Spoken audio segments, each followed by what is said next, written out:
أعوذ بالله من شرور أنفسنا ومن سيئات أعمالنا من يهده الله فلا مضل له ومن يضلل فلا هادي له أشهد أن لا إله إلا الله وحده لا شريك له وأشهد أن محمدا عبده ورسوله قال الله عز وجل يا أيها الذين آمنوا اتقوا الله حق تقاته ولا تموتن إلا وأنتم مسلمون أما بعد فإن أصدق الحديث كتاب الله وخير الهدى هدى محمد صلى الله عليه وسلم شر الأمور محدثاتها فإن كل محدثة بدعة وكل بدعة ضلالة وكل ضلالة في النار. Ikhwani fiddin, jamaah yang semoga dirahmati oleh Allah Subhanahu wa taala. Alhamdulillah, segala puji bagi Allah Subhanahu wa taala yang masih memberikan kita nikmat hidayah, nikmat iman, nikmat Islam, sehingga pada pagi hari ini kita bisa berkumpul, kita belajar bersama dalam suatu majelis. Mudah-mudahan majelis ini diberkahi oleh Allah Subhanahu wa taala dan menjadi tambahan pemberat timbangan kita di hari kiamat kelak. Amin rabbal alamin. Salawat dan salam kita curahkan kepada Nabi kita Muhammad sallallahu alaihi wasallam, juga kepada putra-putri beliau, kepada istri-istri beliau, kepada para sahabat beliau dan seluruh orang-orang yang mengikuti jejak beliau hingga hari kiamat kelak. Ikhwani fiddin, Bapak Ibu yang semoga dirahmati oleh Allah Subhanahu wa taala, pertama-tama saya ucapkan jazakumullah khairan telah memberikan saya kesempatan untuk bisa hadir di hadapan Bapak Ibu sekalian. Mudah-mudahan kehadiran saya di sini bisa memberikan manfaat pada diri saya pribadi, kemudian juga bisa memberikan manfaat kepada Bapak Ibu sekalian. Pembahasan kita pada pagi hari ini, kita akan berbicara tentang suatu tema yang sangat urgent dan sangat penting untuk kita pahami, bahkan untuk kita dalami, yaitu berkaitan dengan keikhlasan kita tatkala kita beramal kepada Allah Subhanahu wa taala. Ketahuilah, pembahasan tentang keikhlasan ini pembahasan yang penting. Kenapa? Keikhlasan merupakan asasul ibadah, merupakan adalah pondasi dari ibadah. Sebagaimana kita tahu bahwasanya amalan saleh tidak diterima oleh Allah Subhanahu wa taala kecuali dengan dua syarat. Yang pertama adalah mutaba'ah, yaitu mengikuti cara metode Nabi kita Muhammad sallallahu alaihi wasallam. Yang kedua yaitu dengan keikhlasan, hanya murni untuk Allah Subhanahu wa taala. Oleh karenanya setiap amal kalau tidak dibarengi dengan ikhlas hanya kepada Allah Subhanahu wa taala, maka sebesar apapun, sebanyak apapun amal tersebut, maka dia akan sia-sia di sisi Allah Subhanahu wa taala. Contoh misalnya ada orang sedekah 1 miliar, tapi tujuannya 10% buat dipuji oleh manusia, maka amalan tersebut tidak bernilai di sisi Allah Subhanahu wa taala. Contoh misalnya kita menuntut ilmu seperti ini, kita capek duduk 1 jam, 2 jam, tapi tujuannya hanya untuk pamer-pamer orang, hanya untuk dipuji orang, maka tidak akan bernilai di sisi Allah Subhanahu wa taala. Makanya Bapak Ibu yang semua taala, pembahasan keikhlasan ini sangat penting. Sekali lagi kenapa? Karena di zaman kita seperti ini terlalu banyak hal-hal yang bisa merusak keikhlasan kita. Jadi kita akan sebut di akhir bagaimana hal-hal yang menyebabkan kerusakan keikhlasan kita di zaman seperti ini. Kenapa? Saya contohkan misalnya sekarang lagi tren namanya apa? Medsos, media sosial. Kalau zaman dahulu para ulama, para salafus saleh adalah mereka berusaha untuk menyembunyikan amalan saleh, padahal mereka orang saleh. Kenapa? Mereka takut akan timbul ketidakikhlasan, timbul penyakit riya dalam hati mereka, padahal mereka saleh. Mereka orang bertakwa kepada Allah Subhanahu wa taala. Namun sekarang kita orang setengah soleh, atau mungkin bisa jadi tidak soleh, tapi kita berani untuk memamer-mamerkan amalan soleh kita. Maka ini bahaya seperti ini. Maka kita perlu belajar bagaimana agar kita bisa menjadi hamba-hamba yang ikhlas kepada Allah Subhanahu wa taala. Dan terlalu banyak dalil berbicara tentang Allah, berbicara tentang ikhlasan dalam Al-Quran. Contoh seperti Allah Subhanahu wa taala berfirman, "Wa ma umiru illa liya'budullaha mukhlishina lahuddin." Kata Allah Subhanahu wa taala, dan tidaklah mereka itu diperintahkan untuk beribadah kecuali Allah Subhanahu wa taala, kecuali dengan ikhlas kepada Allah Subhanahu wa taala. Dalam ayat yang lain Allah mengatakan, "Ala lillahi dinul khalis." Hanyalah kemilikan Allah Subhanahu wa taala itu agama yang murni. Kemudian ayat yang lain Allah mengatakan, "Faman kana yarju liqa'a rabbih falyamal 'amalan shalihan wala yusyrik bi'ibadati rabbih ahada." Kata Allah Subhanahu wa taala, barang siapa yang berharap untuk bisa berjumpa dengan Allah Subhanahu wa taala, mengharap perjumpaan dengan Allah Subhanahu wa taala dengan keridhaannya tentunya, falyamal amalan salihah, maka hendaknya dia beramal dengan amalan saleh, wala yusyrik bi ibadatihi abada, dan hendaknya dia tidak berbuat kesyirikan atas ibadah yang dia lakukan kepada Allah Subhanahu wa taala. Artinya di situ kita diperintahkan untuk ikhlas kepada Allah Subhanahu wa taala. Ikhwani fid din, jamaah yang semoga dirahmati Allah Subhanahu wa taala, kita lihat para sahabat radhiyallahu taala. Mereka adalah sebaik-baik generasi yang pernah hidup di atas muka bumi ini. Lihatlah apa yang menyebabkan sampai mereka mencapai kemuliaan seperti itu. Mereka dipuji dalam banyak Al-Quran. Laqad radiyallahu anhum wa radu'an. Allah menyebutkan sesungguhnya Allah ridha kepada mereka dan mereka pun ridha kepada Allah Subhanahu wa taala. Mereka memiliki derajat yang sangat mulia di sisi Allah Subhanahu wa taala. Kenapa? Kata para ulama, karena keikhlasan mereka. Bukan karena banyak amalannya mereka, tapi karena keikhlasan mereka tatkala mereka beribadah kepada Allah Subhanahu wa taala. Makanya dalam hadis Nabi mengatakan, la tasubbu ashabi, la tasubbu ashabi, la tasubbu ashabi. Janganlah kalian celah para sahabatku, dan jangan kalian celah para sahabatku, dan jangan kalian celah para sahabatku. Kata Nabi SAW, lau anna ahadakum anfaqa mithla uhudin dhahaban ma balagha mudda ahadihim wala nasifa. Kata Nabi SAW, kalau salah seorang di antara kalian itu bersedekah emas sebesar gunung Uhud, luar biasa. Satu antam, 1 gramnya 1 juta, apalagi satu besar gunung Uhud. Maka kata Nabi SAW, itu tidak akan bisa menyamai sedekahnya para sahabat radhiyallahu taala anhum meskipun hanya setengah mud. Apa yang membedakan antara keduanya? Padahal sedekah kita banyak. Karena sedekah kita tidak ikhlas, kurang ikhlas.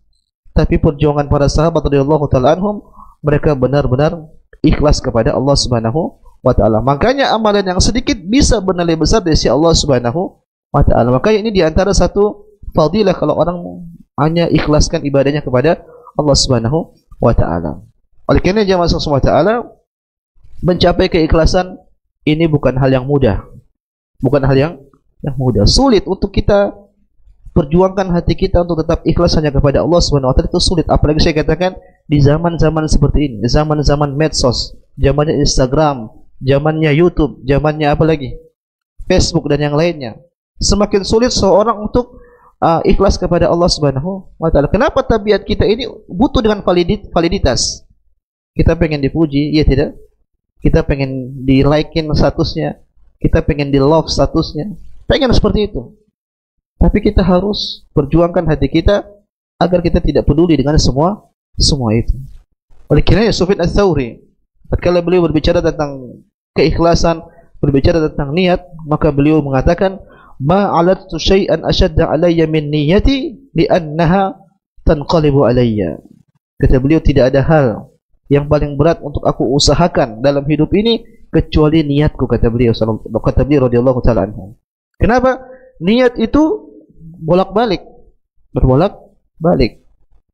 Terkadang kita ikhlas di awal, bisa jadi nanti di pertengahan ibadah kita jadi riya. Akhirnya seorang ulama mengatakan, faida al-hadisul wahid, satu hadis ternyata ini membutuhkan niat. Kenapa? Dia merasa tatkala dia menyampaikan satu hadis, ternyata itu membutuhkan niat yang banyak. Kenapa?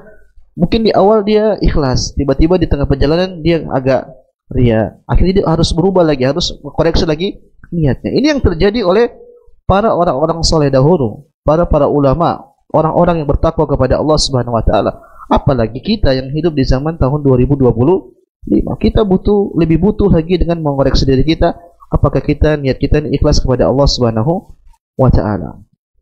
Oleh karena jemaah subhanahu wa taala, di antara hal yang perlu kita lakukan untuk kita koreksi untuk diri kita setiap hari, itu kita harus nantiasa ngecek niat kita. Kita ini banyak beramal, mungkin Bapak Ibu banyak beramal, amalan ini, amalan itu, amalan ini, amalan itu. Coba koreksi niatnya. Benarkah ataukah tidak? Murni karena Allah Subhanahu wa taala ataukah mungkin ada niat-niat lain? Ketahuilah kalau ada sedikit, meskipun cuma 1% atau 0,1%, ternyata itu tidak karena Allah Subhanahu wa taala, maka itu tidak akan diterima oleh Allah Subhanahu wa taala. Nabi mengatakan yatba'ul mayyit thalatha, yang akan mengikuti mayit nanti berapa? 3. Hartanya, keluarganya, dan amalan solehnya. Fayarji'ul isnan fayabqa wahid. 2-nya pulang. mobilnya yang ngantar pulang. Kemudian keluarganya, istrinya, anaknya yang ngantar jenazah pulang. Yang tersisa apa? Amalan soleh. Nah, ini kita harus perjuangkan amalan soleh ini. Kenapa? Dia nanti menemani kita di alam barzah di waktu yang sangat panjang. Berapa lama di alam barzah? Allahu alam, bisa ratusan tahun, bisa ribuan tahun. Yang menemani kita itu amalan soleh kita. Lantas bagaimana nanti kalau kita wafat, kita lihat amalan soleh kita ternyata riak semua, ternyata tidak ikhlas, maka berubahlah amalan tersebut menjadi bumerang bagi kita. Dia bukan justru menemani kita, bahkan dia justru menjadi sebab kita diadab oleh Allah Subhanahu wa taala. Oleh karena jemaah subhanahu wa taala, pembahasan sekali lagi tentang ikhlas ini pembahasan yang sangat penting, pembahasan yang menjadi barometer kehidupan kita di atas muka bumi ini. Kita tahu, saya sering katakan, umur kita tidak panjang. Umur kita tidak panjang. Kalau kita mau compare dengan kehidupan kita di alam barzah, kemudian kita compare dengan kehidupan kita di padang mahsyar, kemudian di ujungnya neraka atau surga, maka hidup kita di dunia ini tidak ada apa-apanya. Berapa umur kita kata Nabi? 60 sampai 70 tahun. Dan saya lihat di sini sudah banyak tanda-tanda kematian. Kata Nabi, kata Allah Subhanahu wa taala, "Waja'akumun nadhir." Telah datang kepada kalian peringatan. Apa itu peringatan? Uban. Itu tanda kematian, peringatan dari Allah Subhanahu wa taala. Kalau orang sudah punya uban, berarti ini tanda bahwa sebentar lagi dia akan wafat. Maka kita butuh persiapan, kita butuh bekal. Wa tazawwadu fa inna khairaz zadi taqwa, kata Allah Subhanahu wa taala. Dan berbekallah, karena sebaik-baik bekal itu apa?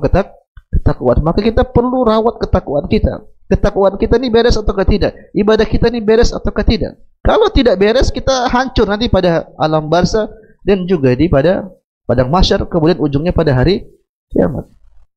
Akhirnya ada orang-orang yang riya dari jamaah subhanahu wa taala yang mereka dibangkitkan oleh Allah Subhanahu wa taala. Kemudian tatkala itu Allah Subhanahu wa taala membagi-bagikan pahala kepada manusia. Tiba-tiba ada orang-orang yang riya, mereka datang kepada Allah Subhanahu wa taala, mereka minta pahalanya. Ya Allah, saya pernah melakukan ini, saya melakukan itu, mana pahala saya? Kasih. Kata Allah Subhanahu wa taala apa? Idhabu lalladzina kuntum turauna fid dunya. Kalian pergi sana kepada orang-orang yang dahulu kalian riya kepada mereka. Jadi misalnya dulu ada orang yang salat riya kepada mertuanya, misalnya, atau kepada ustadznya, disuruh nanti minta pahala sama ustadznya atau mertuanya. Ada orang-orang yang bersedekah, keluarkan uang banyak supaya dikatakan sebagai muhsinin, sebagai dikatakan sebagai donatur. Dia nanti minta pahalanya kepada Allah Subhanahu wa taala. Allah katakan, kau pergi sana minta pahala sama orang-orang yang kau dulu riya kepada mereka. Artinya mereka dipermalukan oleh Allah Subhanahu wa taala. Dan bahaya jemaah. Riya ini bukan penyakitnya orang pemaksiat, tidak. Riya itu penyakitnya antum. Kenapa orang tidak bakal riya kalau dia tidak beramal soleh? Apa sih makna riya? Ingin dipuji, ingin cari muka kepada manusia dalam ketaatan kepada Allah Subhanahu wa taala. Kalau orang pamer mobil, orang pamer motor, itu tidak disebut dengan riya. Itu karena perkara dunia. Riya itu kita beribadah tapi bukan untuk Allah Subhanahu wa taala. Maka riya ini penyakitnya orang soleh. Pemaksiat tidak bakal bisa riya. Tapi orang-orang soleh lah seperti antum ini yang bahaya terjangkiti namanya penyakit riya. Dan ini penyakit yang sangat dikhawatirkan oleh Nabi SAW kepada para sahabatnya. Nabi pernah mengatakan, ala ukhbirukum bima huwa akhwafu alaikum indi minal masih dajjal.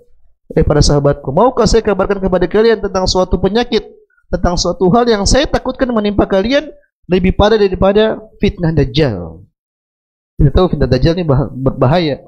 Makanya kita setiap hari disunahkan untuk membaca doa berlindung dari dajjal di setiap akhir salat kita. Ternyata ini penyakit lebih parah daripada dajjal. Apa itu? Kata Nabi SAW, asyirkul khafi. Itu syirik yang sangat tipis. Apa itu? An yakum ar-rajulu yusalli fayuzayyinu salatahu lima yara min nadhari rajulin. Itu seorang yang dia salat, kemudian dia tahu orang itu sedang dia salat, akhirnya salatnya dihias-hiasi, dipanjang-panjangin, dibaik-baikin. Kenapa? Dia tahu orang lagi lihat dia pengen dipuji oleh manusia. Ini makna riya, jemaah. Makna riya apa? Kita beribadah pengen dipuji. Bahasa gampangnya zaman sekarang, kita bikin status tentang ibadah, kemudian kita tunggu like. Tunggu apa? like atau tunggu love, itu namanya riya. Kalau itu bukan riya, terus riya apa lagi? Makanya tuh hati-hati. Apa-apa di-share, hati. Mudah-mudahan niat kita ikhlas, kita pengen mentebarkan kebaikan kepada Allah SWT. Tapi kalau tujuan kita nunggu like, kalau orang like banyak kita senang, itu riya. Tapi kalau tidak ada yang like kita sedih, berarti itu namanya riya. Sebagaimana tadi Nabi mengatakan, seorang dia sholat, kemudian dia hiasi sholatnya, dia bagus-bagus sholatnya, mungkin dia panjang-panjangin sholatnya. Kenapa? Karena dia tahu orang lagi sedang lihat dia, berarti dia pengen dipuji oleh manusia. Inilah jamaah semua taala muqaddimah yang saya ingin sampaikan tentang betapa pentingnya, urgensinya kita mempelajari hakikat keikhlasan. Karena kita nggak tahu amalan kita ini ikhlas ataukah tidak. Makanya Hasan Al-Basri pernah mengatakan, innal mu'min jama'a ihsanan wa syafaqah. Seorang mukmin itu dia menggabungkan antara amalan soleh dengan syafaqah. Syafaqah itu apa? Kekhawatiran. Jangan-jangan amalan solehnya tidak diterima oleh Allah Subhanahu wa taala. Wa ammal munafiq, adapun orang-orang munafik, jama'a isa'atan wa amna. Adapun orang-orang munafik itu dia menggabungkan antara amalan maksiat, perbuatan buruk dengan rasa aman. Artinya apa? Dia merasa aman. Dia merasa amalannya diterima, dia merasa tidak peduli dengan amalannya. Tapi kalau orang mukmin tidak. Orang mukmin dia beramal, tapi ada kekhawatiran jangan-jangan amalannya tidak diterima oleh Allah Subhanahu wa taala. Takut. Makanya para sahabat kita dapati mereka juga takut kemunafikan ada dalam diri mereka. Abdullah bin Mulaik pernah mengatakan, "Adraktu 30 min ashabin Nabi sallallahu alaihi wasallam kulluhum yakhafu nifaq ala nafsihim." Kata Abdullah bin Mulaika, dia mengatakan, saya pernah berjumpa dengan 30 orang sahabat. Ini tabi'in. Dan saya dapati semuanya 30-30-nya takut ada kemunafikan dalam hati mereka. Luar biasa. Padahal para sahabat saya katakan sudah dijamin masuk surga oleh Allah Subhanahu wa taala. Allah ridho kepada mereka, tapi mereka masih takut. Lihat Umar bin Khattab radhiyallahu taala anhu. Umar bin Khattab, siapa tidak kenal beliau? Amirul Mukminin. Yang Nabi pernah mengatakan Umar fil jannah. Umar di mana? Di surga. Nabi pernah naik Gunung Uhud. Kemudian Nabi bersama Abu Bakar, bersama Umar, bersama Utsman. Kemudian Gunung Uhud bergetar. Kata Nabi SAW, uskut ya Uhud, diam wahai Uhud. Fa inna ma'alaika nabi was-siddiq was-syahidan. Wahai Gunung Uhud, kau tenang. Di atasmu ini ada seorang nabi, ada seorang siddiq. Siapa siddiq? Abu Bakar radhiyallahu ta'ala anhu, dan 2 orang yang wafat dalam keadaan syahid. Siapa? Umar bin Khattab dan Utsman bin Affan radhiyallahu ta'ala anhuma. Lihat, dijamin mati syahid. Berarti kalau orang mati syahid, surga tidak? Surga. Maka dalam sebuah hadis juga Nabi SAW pernah diperlihatkan tentang surga. Maka Nabi lihat ada istana yang sangat megah. Maka Nabi tanya, ini milik siapa? Maka disebutkan kepada Nabi, li Umar bin Khattab radhiyallahu ta'ala anhu. Ini milik siapa? Umar bin Khattab radhiyallahu ta'ala anhu. Tapi apakah Umar masih merasa aman dengan hatinya? Tidak. Makanya dia pernah tanya kepada seorang sahabat namanya Hudzaifah ibnul Yaman. Hudzaifah ibnul Yaman ini sahibus sirri Rasulullah sallallahu alaihi wasallam. Dia itu pemegang rahasia Nabi sallallahu alaihi wasallam. Kenapa? Nabi pernah menyampaikan nama-nama orang munafik kepada siapa? Hudzaifah ibnul Yaman. Sehingga Umar bin Khattab, kalau di zaman itu ada orang meninggal, Umar ngelirik Hudzaifah. Kalau Hudzaifah salatin berarti ini orang Islam. Tapi kalau Hudzaifah tidak salatin, ini potensi orang munafik. Kenapa? Orang munafik tidak disalatin. Maka tatkala itu Umar khawatir, jangan-jangan ada kemunafikan dalam hatinya. Maka dia datang kepada Hudzaifah. Ya Hudzaifah, hal sammani laka ma'aman sumya Rasulullah sallallahu alaihi wasallam. Wahai Hudzaifah, apakah Nabi juga menyebutkan namaku bersama nama-nama orang munafik? Artinya Umar nanya, apakah saya ini orang munafik? Kata Hudzaifah bin Yaman, "La, tidak tentu." Maka setelah ini saya tidak akan lagi jawab pertanyaan seperti ini. Luar biasa. Itu Umar bin Khattab, Amirul Mukminin. Masih ada khawatir kemunafikan dalam hatinya. Terus antum yang namanya Umar di tahun 2025 masih merasa aman. kayaknya saya aman lah, saya Umar.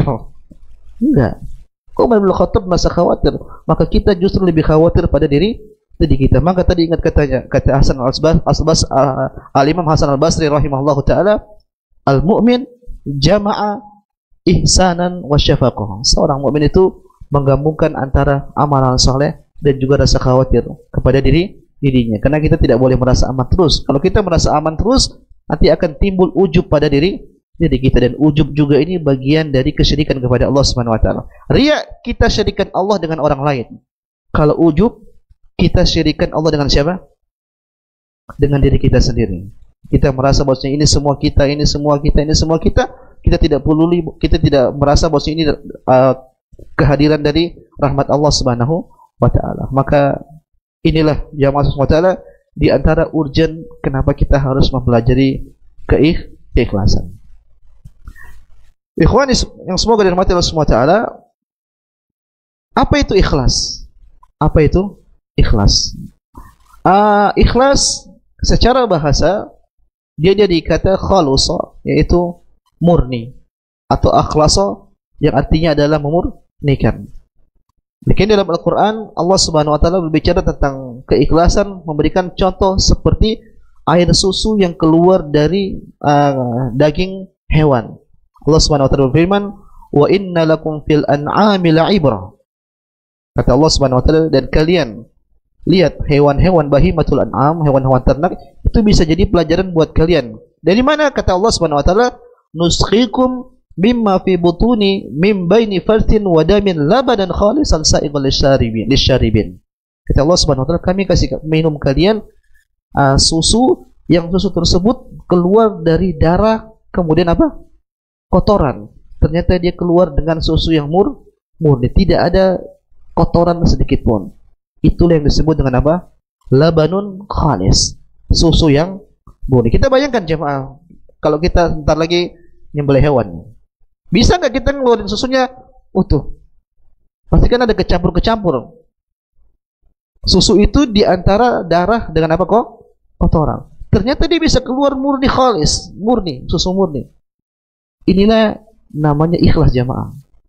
Makanya saya katakan, kalau ada orang beramal soleh, ada 1% saja bercak pengen dipuji orang, maka tidak akan diterima oleh Allah Subhanahu wa taala.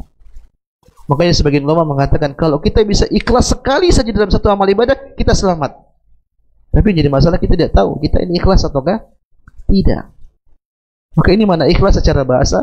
Ikhlas itu benar-benar murni sebagai murninya susu yang dia keluar dari hewan di antara darah dan juga kotoran. Kemudian apa mana ikhlas secara istilah? Kalau kita dapati penjelasan para ulama tentang mana ikhlas, maka sangat banyak jemaah. Saya akan bacakan satu persatu biar kita semakin kokoh apa itu si ikhlas. Di antara para ulama ada yang sebagian mereka mengatakan ifradul haq bil qasd, yaitu mengarahkan niat hanya untuk kepada Allah Subhanahu wa taala semata.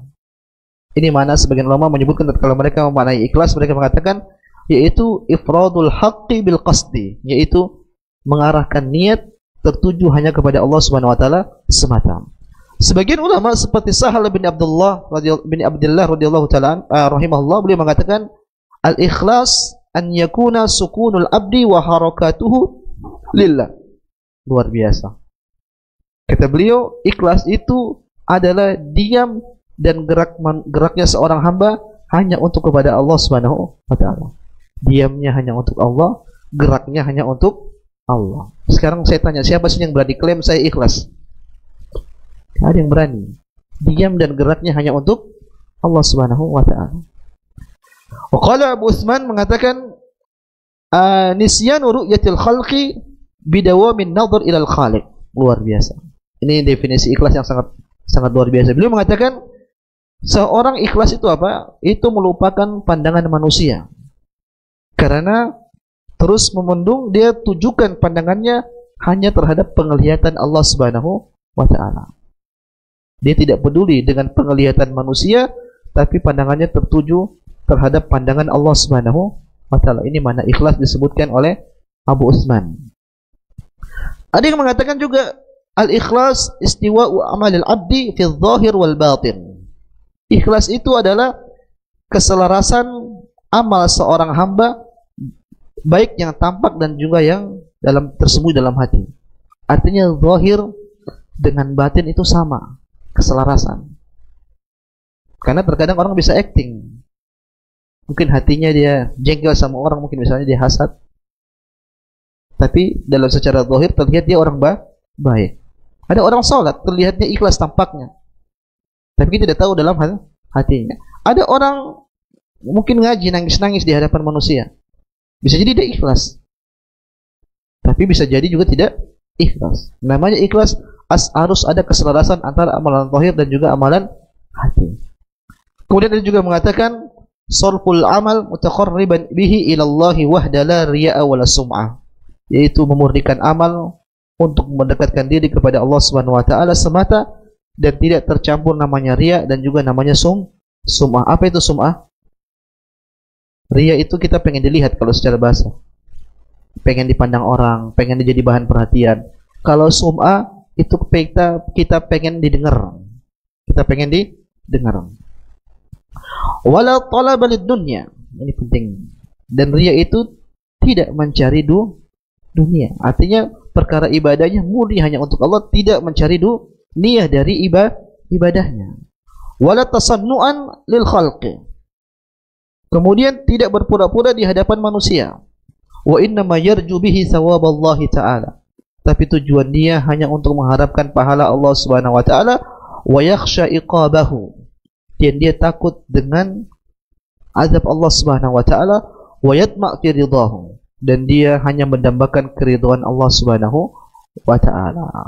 Ikhwani fi din jamaah semua taala, ini makna-makna ikhlas disebutkan oleh para ulama yang tadi intinya semua mengarahkan kepada bahwasanya ikhlas itu hanyalah kita beribadah hanya murni untuk kepada Allah Subhanahu wa taala. Sedikit pun sekian persen yang kita berikan kepada selain Allah, maka amalan tersebut tidak dinilai sebagai amalan yang ikhlas, bahkan tidak disebut sebagai hamba yang ikhlas kepada Allah Subhanahu wa taala. Ikhwan fillah, jamaah yang semoga Allah taala, sekarang saya akan sebutkan faedah keikhlasan. Kenapa sih kita harus ikhlas? Yang pertama disebutkan oleh para ulama, kalau seorang dia ikhlas jamaah, maka ini akan mempengaruhi pahala amalan solehnya nanti pada hari kiamat. Kenapa? Amalan yang kecil itu bisa menjadi besar gara-gara niatnya tadi. Saya ulang, amalan yang kecil kalau niatnya benar, niatnya ikhlas, maka dia akan menjadi besar di sisi Allah Subhanahu wa taala. Ini faedah pertama. Berikutnya Ibnu Mubarak pernah mengatakan, rubba amalin saghirin tu'azzimuhun niyah. Betapa banyak amalan soleh yang kecil ternyata menjadi besar di sisi Allah Subhanahu wa taala. Kenapa sebabnya? Niatnya. Niatnya beres, ikhlas hanya untuk Allah Subhanahu wa taala. Contoh jamaah. Misalnya antum pernah ingat kisah wanita pezina?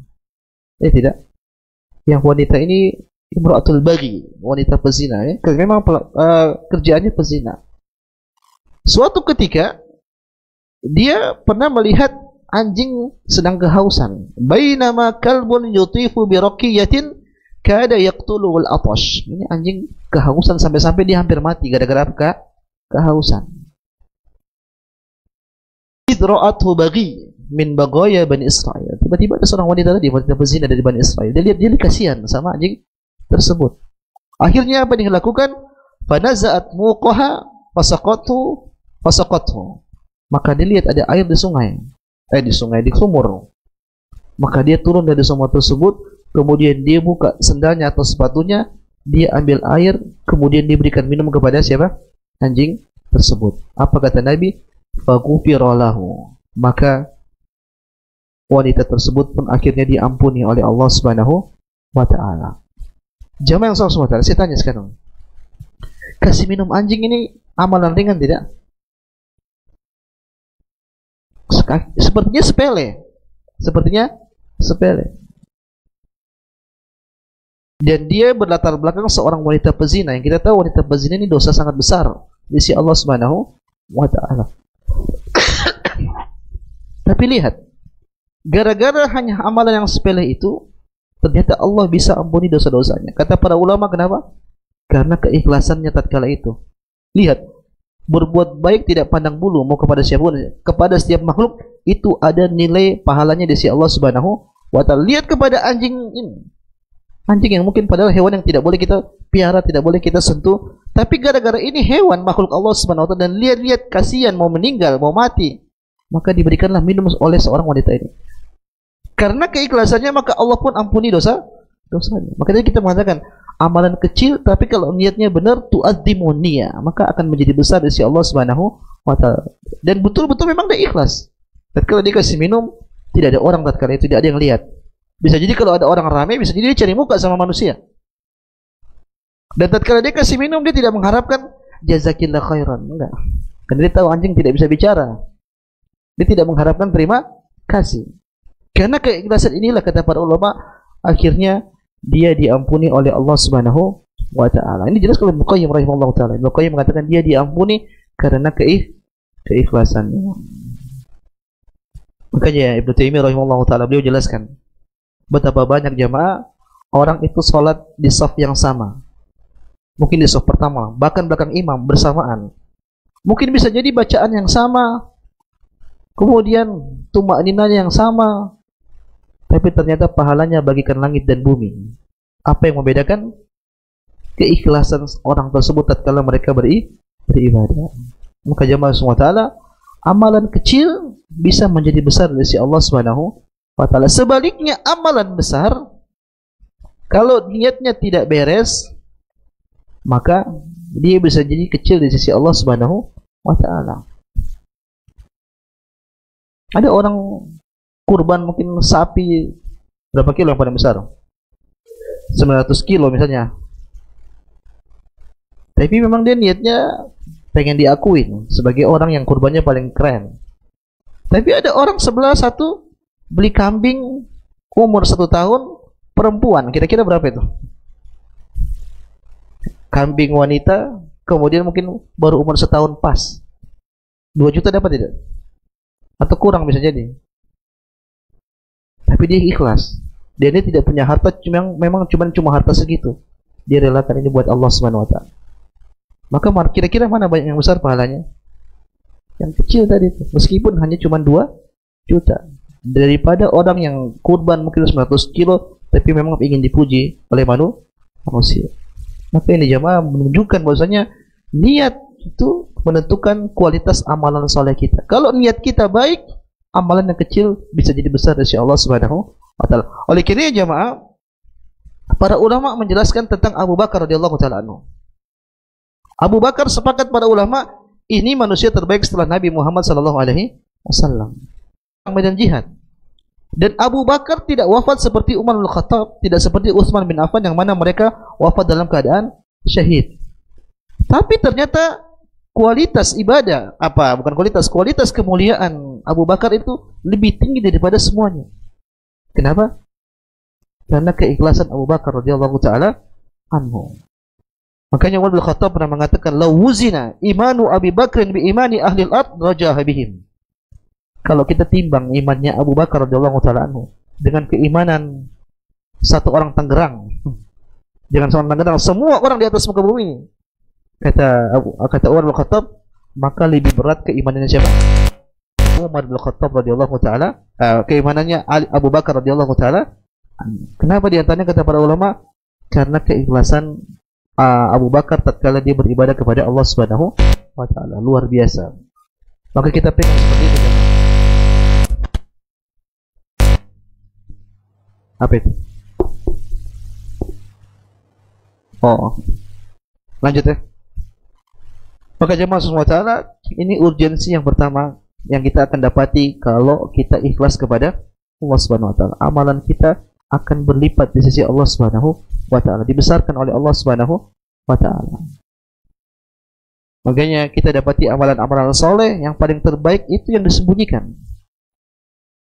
Nabi mengatakan, afdalu salatil mar'i fi baitihi ilal maktuba.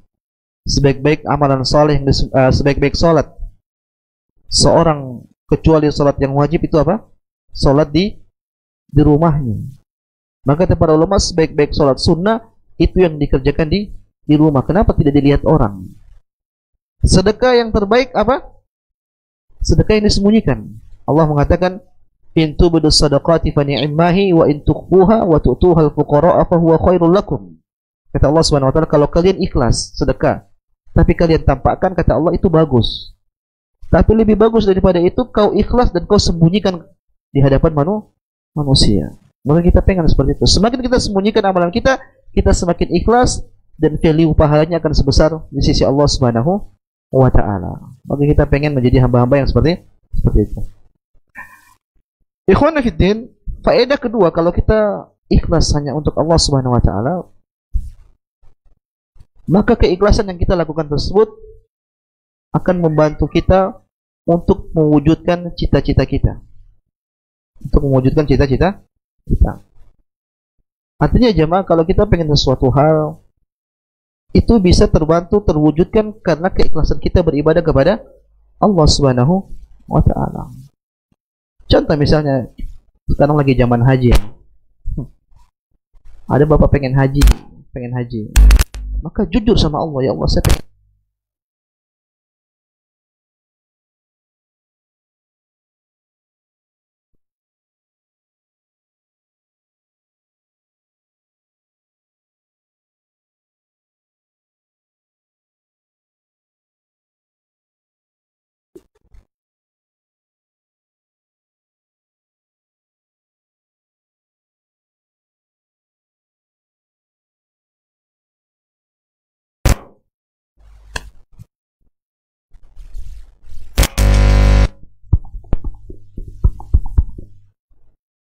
Cek.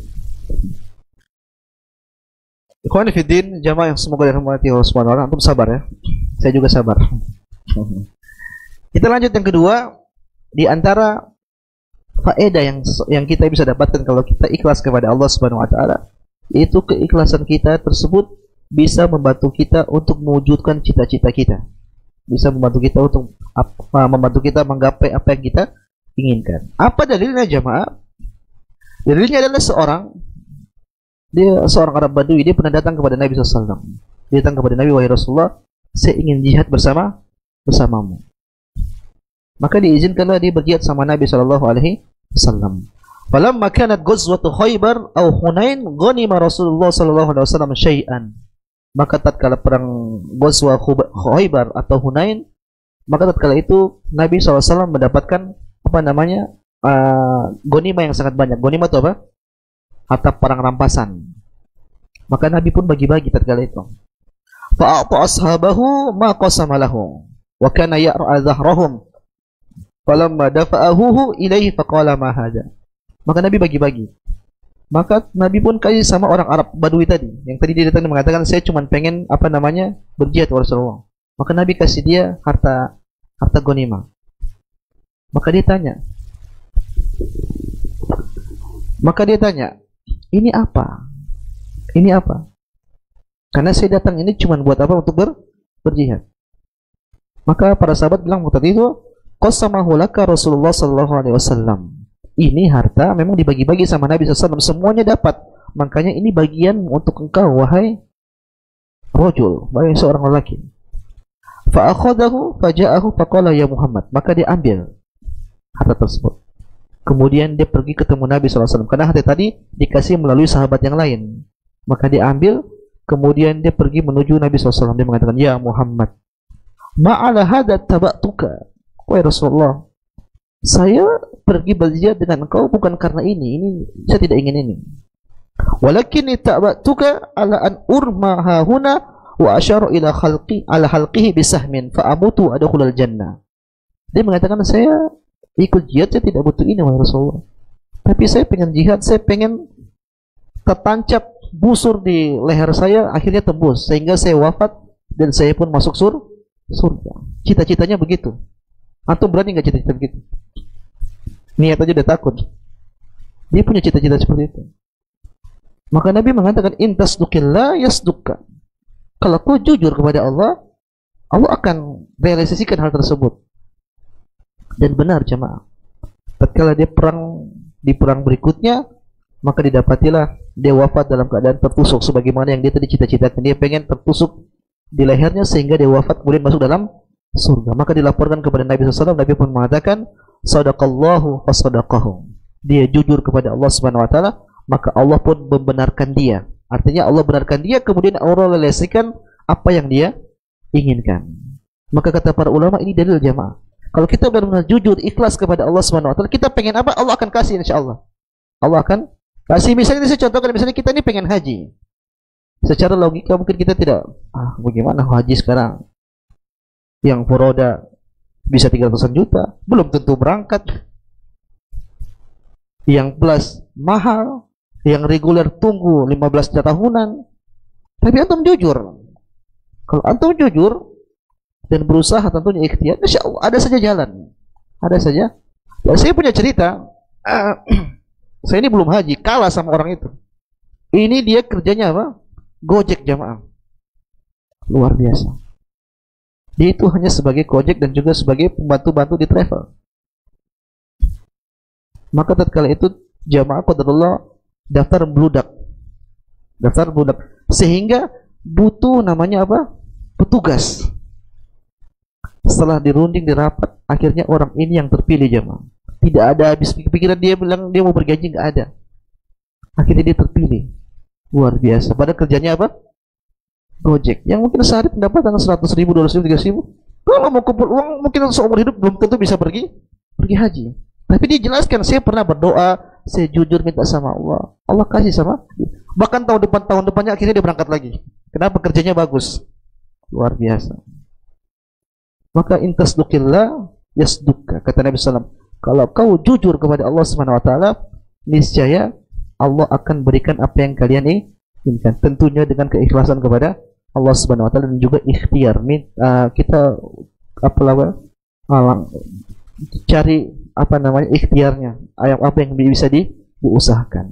Maka ini jemaah SWT, poin kedua yang didapati oleh orang yang ikhlas kepada Allah Subhanahu wa taala. Kemudian poin ketiga jamaah, ini masih keterkaitan dengan poin yang kedua.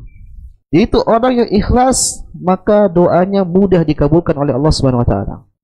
Mudah dikabulkan oleh Allah Subhanahu wa taala. Jamaah, kita ini sering doa, minta. Tapi bisa jadi kita kurang ikhlas. Kita kurang percaya sama Allah Subhanahu wa taala, kita kurang husnudzon kepada Allah. Terkadang kita doa itu cuma coba-coba.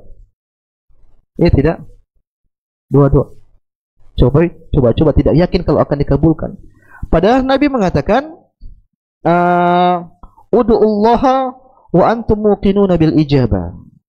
Berdoalah kalian kepada Allah Subhanahu wa taala dalam keyakinan bahwasanya pasti Allah akan mengabulkan doa tersebut.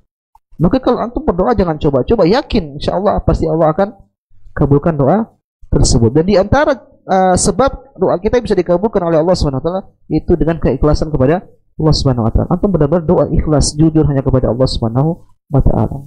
Apa dalilnya? Dalil kisah tentang tiga orang yang tertutup di sebuah gua. Pernah dengar? Kisah masyhur yang disampaikan oleh para saudara kita, yang mereka ini terjebak dalam sebuah gua. Akhirnya mereka semua masing-masing berdoa kepada Allah Subhanahu wa taala. Mereka bertawassul dengan keikhlasan mereka. Yang satu mengatakan, ya Allah, saya ini pernah berbakti kepada orang tua saya. Kalau saya ikhlas, tolong bukakan apa? Batu tersebut, geserkan batu tersebut. Setelah dia berdoa, akhirnya benar dikabulkan. Batu digeser oleh Allah Subhanahu wa taala. Yang kedua mengatakan, ya Allah, saya pernah dihadapkan dengan fitnah zina dengan seorang wanita, tapi saya tinggalkan karenamu ya Allah. Kalau saya ikhlas, tolong bukakan itu. Tiba-tiba geser batu tersebut.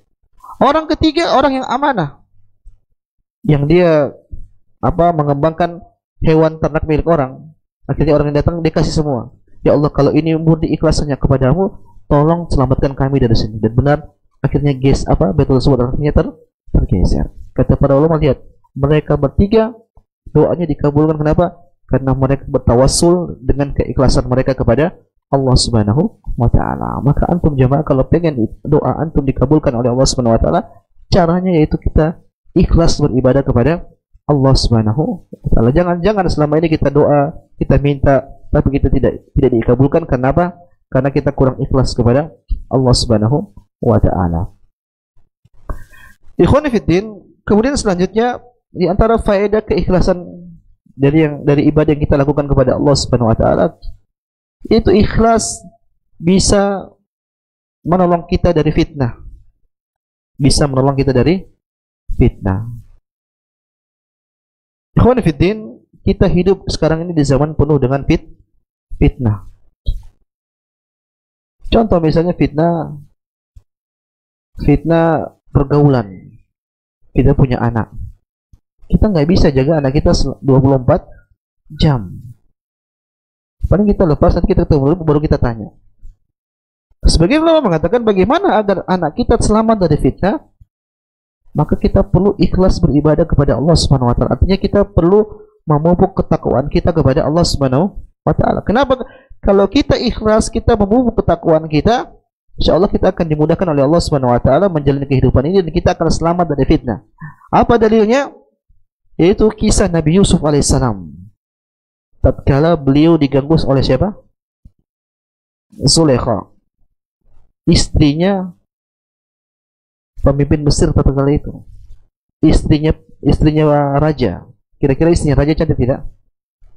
Masa jelek? Pasti dia cari yang terbaik. Dan sudah terbaik, kemudian dia menghiasi dirinya. Setelah itu dia kondisikan agar orang tidak lihat. Dan dia ganggu Yusuf tatkala itu. Tapi ternyata Yusuf mampu keluar dari fitnah tersebut. Kenapa kata Allah Subhanahu wa taala, "Innahu min ibadinal mukhlasin." Sesungguhnya Nabi Yusuf alaihissalam ini dia adalah bagian dari hamba-hambaku yang mukhlasin. Mukhlasin itu artinya terpilih. Tapi dalam riwayat lain, dalam qiraah lain disebutkan innahu min ibadinal mukhlisin. Dia selamat kenapa? Karena Yusuf ini bagian dari hamba-hambaku yang ikhlas. Artinya jamaah apa? Selamatnya Yusuf dari gangguan tersebut itu digerakkan oleh Allah Subhanahu wa taala. Dan kita tahu diganggu sama wanita itu susah. Iya tidak?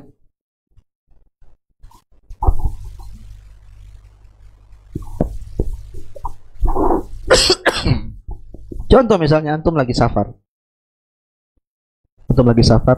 Lagi mungkin dinas di luar kota. Kemudian tinggal di hotel. Tiba-tiba jam 10 malam ada yang ngetuk pintu. Ternyata antum buka, cewek cantik, menggoda. Kemudian dia minta masuk ke kamar antum. Kira-kira antum bisa selamat tidak? Saya ragu. Kalau kita disodorkan duit, bisa jadi kita Islam. Saya nggak butuh duit. Ini cewek, perempuan. Saya ulang, dia ketuk pintu jam 10 malam, kemudian dia minta masuk dan nawarin dirinya kepada antum. Kira-kira antum selamat tidak? Allahu a'lam. Nabi Yusuf bisa selamat dari kondisi seperti itu. Lihat dia sudah cantik asalnya, kemudian dia mencantikkan dirinya, kemudian dia kondisikan semua supaya tidak ketahuan. Ternyata Yusuf kabur. Kenapa? Digerakkan oleh Allah Subhanahu wa taala. Semuanya murni pertolongan dari Allah Subhanahu wa taala. Maka kita pengen seperti itu jemaah. Kita ini lemah. Iman kita tidak sehebat iman Nabi Yusuf, tidak sehebat para nabi, tidak sehebat para rasul, tidak sehebat para sahabat radhiyallahu taala. Maka kita perlu memupuk keimanan kita sehingga supaya kita dijaga oleh Allah Subhanahu wa taala. Maka saya katakan di zaman apalagi zaman seperti ini. Jangankan wanita cantik, wanita jelek aja wanita laki-laki tergoda. Ini tidak. Betapa banyak kita lihat ada orang selingkuh, tapi ternyata istrinya lebih cantik daripada selingkuhannya. Iya tidak? Berarti antum suka lihat orang-orang selingkuh. Kenapa? Setan menggoda dan lelaki tidak kuat dengan godaan wanita. Kalau kita pengen selamat dari fitnah-fitnah tersebut, maka kita harus ikhlas kepada Allah Subhanahu wa taala. Dan fitnah banyak. Mulai dari fitnah wanita, fitnah harta, fitnah popularitas, Banyak fitnah yang dihadapi oleh manusia di zaman seperti kita butuh benteng. Benteng itu adalah keikhlasan kepada Allah Subhanahu wa taala. Kemudian yang terakhir jamaah semua yang saya ingin sampaikan pada kesempatan ini, faedah kalau kita ikhlas kepada Allah Subhanahu wa taala, itu nanti pada hari kiamat kita akan mendapatkan syafaat dari Nabi kita Muhammad sallallahu alaihi wasallam. Dan kita tahu kita butuh dengan syafaat Nabi Muhammad sallallahu alaihi wasallam. Nabi pernah mengatakan, likulli nabiyyin da'watun mustajabah. Setiap nabi itu punya doa yang diijabah oleh Allah Subhanahu wa taala. Fata'ajjala kullu nabiyyin da'watahu. Dan setiap nabi sudah menggunakan doa-doanya tersebut. Wa inni ikhtaba'tu da'wati syafa'atan li ummati yaumal qiyamah. Tapi saya simpan doaku untuk apa? Untuk saya ingin memberikan syafaat kepada umat. Lihat, ini kasih sayangnya Nabi Muhammad SAW kepada siapa? Kepada kita, kepada antum semua. Kata Nabi, saya tunggu kalian di telagaku. Luar biasa. Nabi simpan doanya yang bisa saja Nabi pakai untuk menghancurkan orang-orang Quraisy. Yang bisa saja Nabi pakai mengatakan selamatkan semua kaum muslimin dari semara bahaya. Bisa saja terkali. Tapi Nabi simpan untuk siapa? Untuk antum. Kenapa Nabi ingin memberikan syafaat kepada umatnya? Kemudian kata Nabi, fahiya na'ilatun insyaallah. Man mata min ummati la yusyriku billahi syai'an. Dan syafaat ini akan didapati oleh setiap orang yang dia wafat dari umatku yang dia tidak pernah berbuat syirik sama sekali. Berarti orang yang ikhlas hanya kepada Allah. Kalau kita ingin dapat syafaat Nabi SAW, maka kuncinya kita tidak berbuat kesyirikan. Itu ibadah kita murni hanya ikhlas kepada Allah Subhanahu wa taala. Dalam riwayat yang lain, Abu Hurairah radhiyallahu taala berkata, dia mengatakan, ya Rasulullah, man as'adun nas bi syafa'atika yaumil qiyamah. Wahai Rasulullah, siapa orang yang paling beruntung, yang paling senang nanti mendapatkan syafaatmu nanti pada hari kiamat? Qala Rasulullah sallam, laqad dhanantu ya Abu Hurairah an la yas'aluni an hadzal hadits ahadun awwalu minka lima ra'aitu min hirsika 'alal hadits. Kata Nabi sallallahu alaihi wasallam, wahai Abu Hurairah, saya sudah menyangka bahwasanya tidak akan ada orang yang pernah menanyakan seperti ini kecuali engkau. Kenapa? Saya tahu kau ini orang yang paling bersemangat, bersungguh-sungguh dalam mencari kebaikan, dalam mencari hadis. Maka Nabi mengatakan, as'adun nas bi syafa'ati yaumal qiyamah man qala la ilaha illallah khalisan min qalbihi aw nafsihi. Orang yang paling beruntung, yang paling senang nanti mendapatkan syafaatku pada hari kiamat, yaitu seorang yang dia mengucapkan la ilaha illallah khalisan. Apa itu khalisan? Ikhlas kepada Allah Subhanahu wa taala, min qalbihi, dari hatinya, aw nafsihi, atau dari dirinya. Maka jamaah subhanahu wa taala, kalimat la ilaha illallah semua bisa diucapkan oleh semua orang, tapi derajatnya beda-beda, tergantung keikhlasan, tergantung keimanan seorang. Makanya antum pernah dengar hadis Shahibul Bitaqah, hadis tentang kartu la ilaha illallah, yang ada orang dia diberikan 99 catatan pada hari kiamat. Ternyata dia lihat satu catatan itu sejauh mata memandang. Dia punya berapa? 99 catatan keburukan. Ternyata satu catatan itu sejauh mata memandang, dan dia punya 99 catatan keburukan. Maka tiba-tiba didatangkanlah satu buku catatan, itu buku catatan yang tertulis apa? Kalimat la ilaha illallah. Maka disebut namanya, wahai hamba, kau tidak akan dizalimi pada hari ini. Kata dia, apa faedahnya satu ini dengan 99 buku yang sangat panjang, itu sangat besar. Maka tatkala ditimbang, ternyata lebih berat apa? Kartu la ilaha illallah. Kata Ibnu Qayyim rahimahullah taala, semua kita punya kartu la ilaha illallah insyaallah, kalau kita wafat dalam keadaan Islam. Tapi yang jadi masalah, setiap kita kartunya beda-beda beratnya. Kenapa? Tergantung sesuai dengan keimanan kita kepada Allah Subhanahu wa taala. Semakin besar keikhlasan kita, semakin besar keimanan kita kepada Allah Subhanahu wa taala, tauhid kita kepada Allah Subhanahu wa taala, maka semakin berat juga apa? Kartu yang kita miliki, tersebut kartu la ilaha illallah. Tapi semakin tipis keimanan kita, semakin kita tidak ikhlas kepada Allah Subhanahu wa taala, maka kartu tersebut akan semakin ringan dari sisi Allah Subhanahu wa taala. Ikhwan fillah, sebenarnya masih banyak faedah dari keikhlasan, tapi saya cukupkan sampai sini. Kalau kita akan berlanjut, pelajaran yang harus kita pahami yaitu bagaimana agar kita bisa ikhlas kepada Allah Subhanahu wa taala. Kita sudah belajar tadi apa makna ikhlas. Kita sudah belajar apa sih faedah yang akan kita dapatkan tatkala kita ikhlas. Sekarang kemudian saya ingin bahas bagaimana caranya agar kita bisa ikhlas. Ikhwani fiddin, jamaah yang semoga dirahmati Allah Subhanahu wa taala. Di antara hal yang pertama kita lakukan kita pengen ikhlas kepada Allah Subhanahu wa taala, yaitu hadirkan sikap muraqabatullah. Sikap bahwasanya Allah senantiasa itu mengawasi kita. Bahwasanya Allah itu menilai kita. Jadi yang melihat kita, yang menilai kita bukan cuma manusia jemaah, tapi Allah pun melihat kita. Allah mengatakan, ya'lamu kha'inatal a'yuni wa ma tukhfis sudur. Allah Subhanahu wa taala, Allah itu mengetahui pengkhianatan mata, dan Allah pun tahu apa yang disembunyikan dalam hati seseorang. Mungkin antum bisa jalan sama istri antum pakai kacamata hitam, antum mau lirik-lirik cewek. Istri antum nggak tahu, anak antum nggak tahu, orang yang dilirikin pun nggak tahu. Yang tahu cuma siapa? Antum. Tapi Allah tahu. Allah tahu. Jangankan lirikan mata kita, wa ma tukhfis sudur.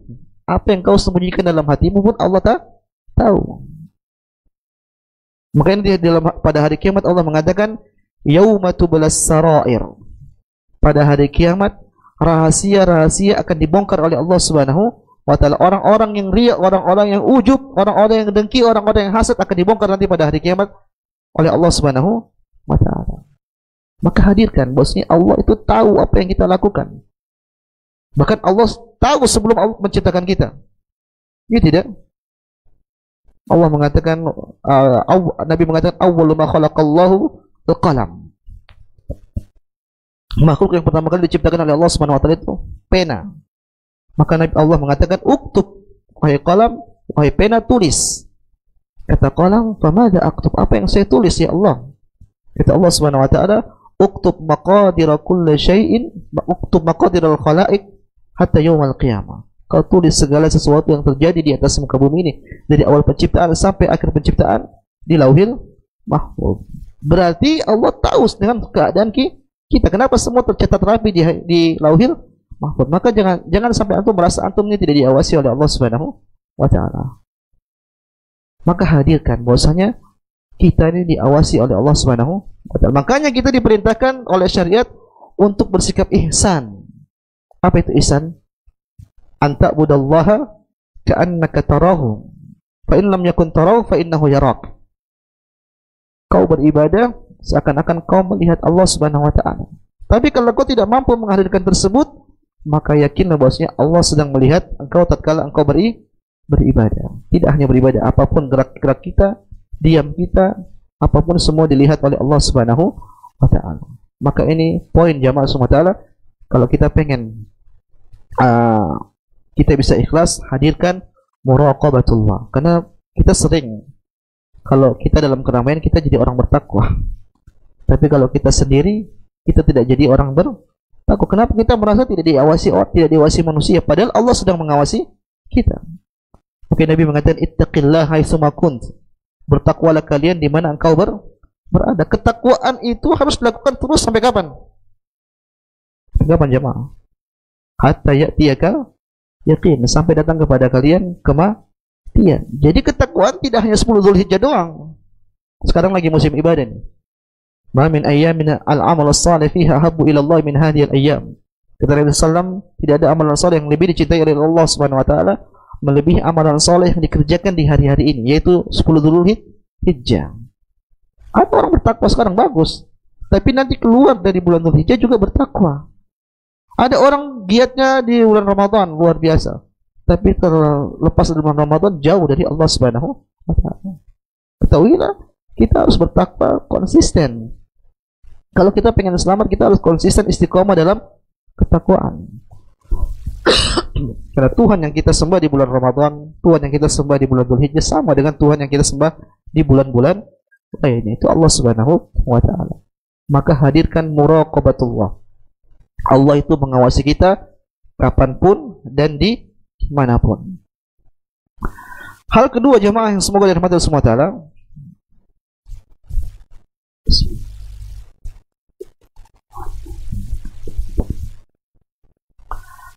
yang kedua yaitu berharaplah penilaian Allah Subhanahu wa taala, meskipun kita sedang bermuamalah dengan manusia. Saya ulang, haraplah penilaian Allah Subhanahu wa taala meskipun kita sedang bermuamalah kepada manusia. Kita tahu kita ini dalam kehidupan kita punya dua saluran komunikasi atau dua saluran interaksi. Yang pertama yang disebut dengan apa? Hablun minallah. Kita beribadah kepada Allah, kita sholat, kita puasa, kita zakat. Maka sebisa mungkin harus kita ikhlas. Ini biasanya kita terasa, maksudnya kita harus ikhlas dalam ibadah-ibadah seperti ini.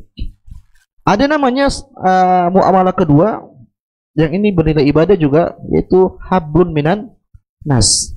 Itu kita bermuamalah kepada sesama manusia. Maka yang saya ingin sampaikan di sini jemaah, tatkala kita berinteraksi sama manusia, kita berbuat baik kepada sesama manusia, maka ini juga kita harus perhatikan ikhlas karena Allah Subhanahu wa taala. Jangan ada tendensi kita pengen aksi baik sama ini karena ada orang ini orang kaya, dapat apa namanya? Dapat uang, atau kita apa namanya bermuamalah sama mereka mengharapkan imbalan. Enggak. Kita berbuat baik kepada manusia itu atas dasar perintah Allah Subhanahu wa taala. Karena dua-duanya ini bisa potensi riya. Kita beribadah kepada Allah bisa ada potensi riyanya. Kita bermuamalah berbuat baik kepada sama manusia, ini pun juga bisa ada potensi kita riya, kita tidak ikhlas kepada Allah Subhanahu wa taala. Oleh karena jemaah semua taala, di antara ciri penghuni surga yang Allah Subhanahu wa taala sebutkan dalam Al-Qur'an, dan ini adalah syiar orang yang ikhlas, yaitu wa yut'imuna at-ta'ama 'ala hubbihi miskinan wa yatiman wa asira. Innama nut'imukum liwajhillah la nuridu minkum jazaa'an wala syukura. Kata Allah Subhanahu wa taala, yaitu mereka yang memberi makan kepada orang-orang miskin, orang-orang fakir, dan juga orang-orang tawanan. Kemudian mereka mengatakan, kami kasih makan kalian itu, kami tidak butuh kepada kalian ucapan jazakallah khairan, dan juga kami tidak mengharapkan syukran. Sama tadi seperti yang wanita yang kasih minum apa? Anjing. Dia tahu tidak ada orang yang lihat dan juga tidak mengharapkan jazakillah khairan. Maka idealnya jemaah, kalau kita berbuat baik kepada orang, kepada hamba, kepada siapapun, bahkan kepada kedua orang tua, kepada keluarga kita, jangan mengharap namanya apa, terima kasih, jangan mengharap imbalan kepada mereka. Kenapa demikian? Dijelaskan oleh para ulama, ikhwan. Kita ini berbuat baik kepada orang, itu dari kita apa dari Allah? Apa? Taufik dari Allah. Allah gerakin kita sehingga kita bisa berbuat kebaikan sama orang. Maka kebaikan kita sama orang itu sebenarnya bukan milik kita, tapi milik siapa? Allah. Karena Allah kasih kita kebaikan tersebut sehingga kita berbuat baik kepada orang. Maka seharusnya kita tidak butuh kebaikan sama orang yang kita baiki, tapi kita butuh kebaikan sama siapa? Allah. Kita harus berterima kasih sama Allah. Kita butuh balasan dari Allah Subhanahu wa taala. Ini idealnya seperti itu. Tapi kita manusia, pengen diterima kasih. Ini dari sisi orang yang memberikan baik. Tapi kalau kita yang diberikan kebaikan, jemaah, kita ucapkan terima kasih. Nabi mengatakan, la yashkurullah man la yashkurun nas. Seorang tidak dianggap sebagai orang yang bersyukur kepada Allah Subhanahu wa taala kalau dia tidak bersyukur kepada manusia. Maka yang saya ingin katakan di sini jemaah, kalau kita ingin menjadi hamba yang ikhlas, coba muamalah kita kepada sama manusia ini murni hanya untuk Allah Subhanahu wa taala. Saya contohkan misalnya kita ini disuruh berbakti kepada kedua orang tua. Berbakti kepada orang tua berat tidak? Berat jemaah. Terkadang kita diomelin, sebagian anak-anak dibanding-bandingin sama saudaranya, mungkin ada yang lebih kaya, orang tuanya omel-omelin, berat lah. Tapi kata para ulama, agar kau bisa tetap teguh di atas bakti kau kepada kedua orang tuamu, kata para ulama seperti Syekh Abdul Razak Hafizahullah taala, beliau mengatakan, kau niatkan ini perintah Allah. Ini apa?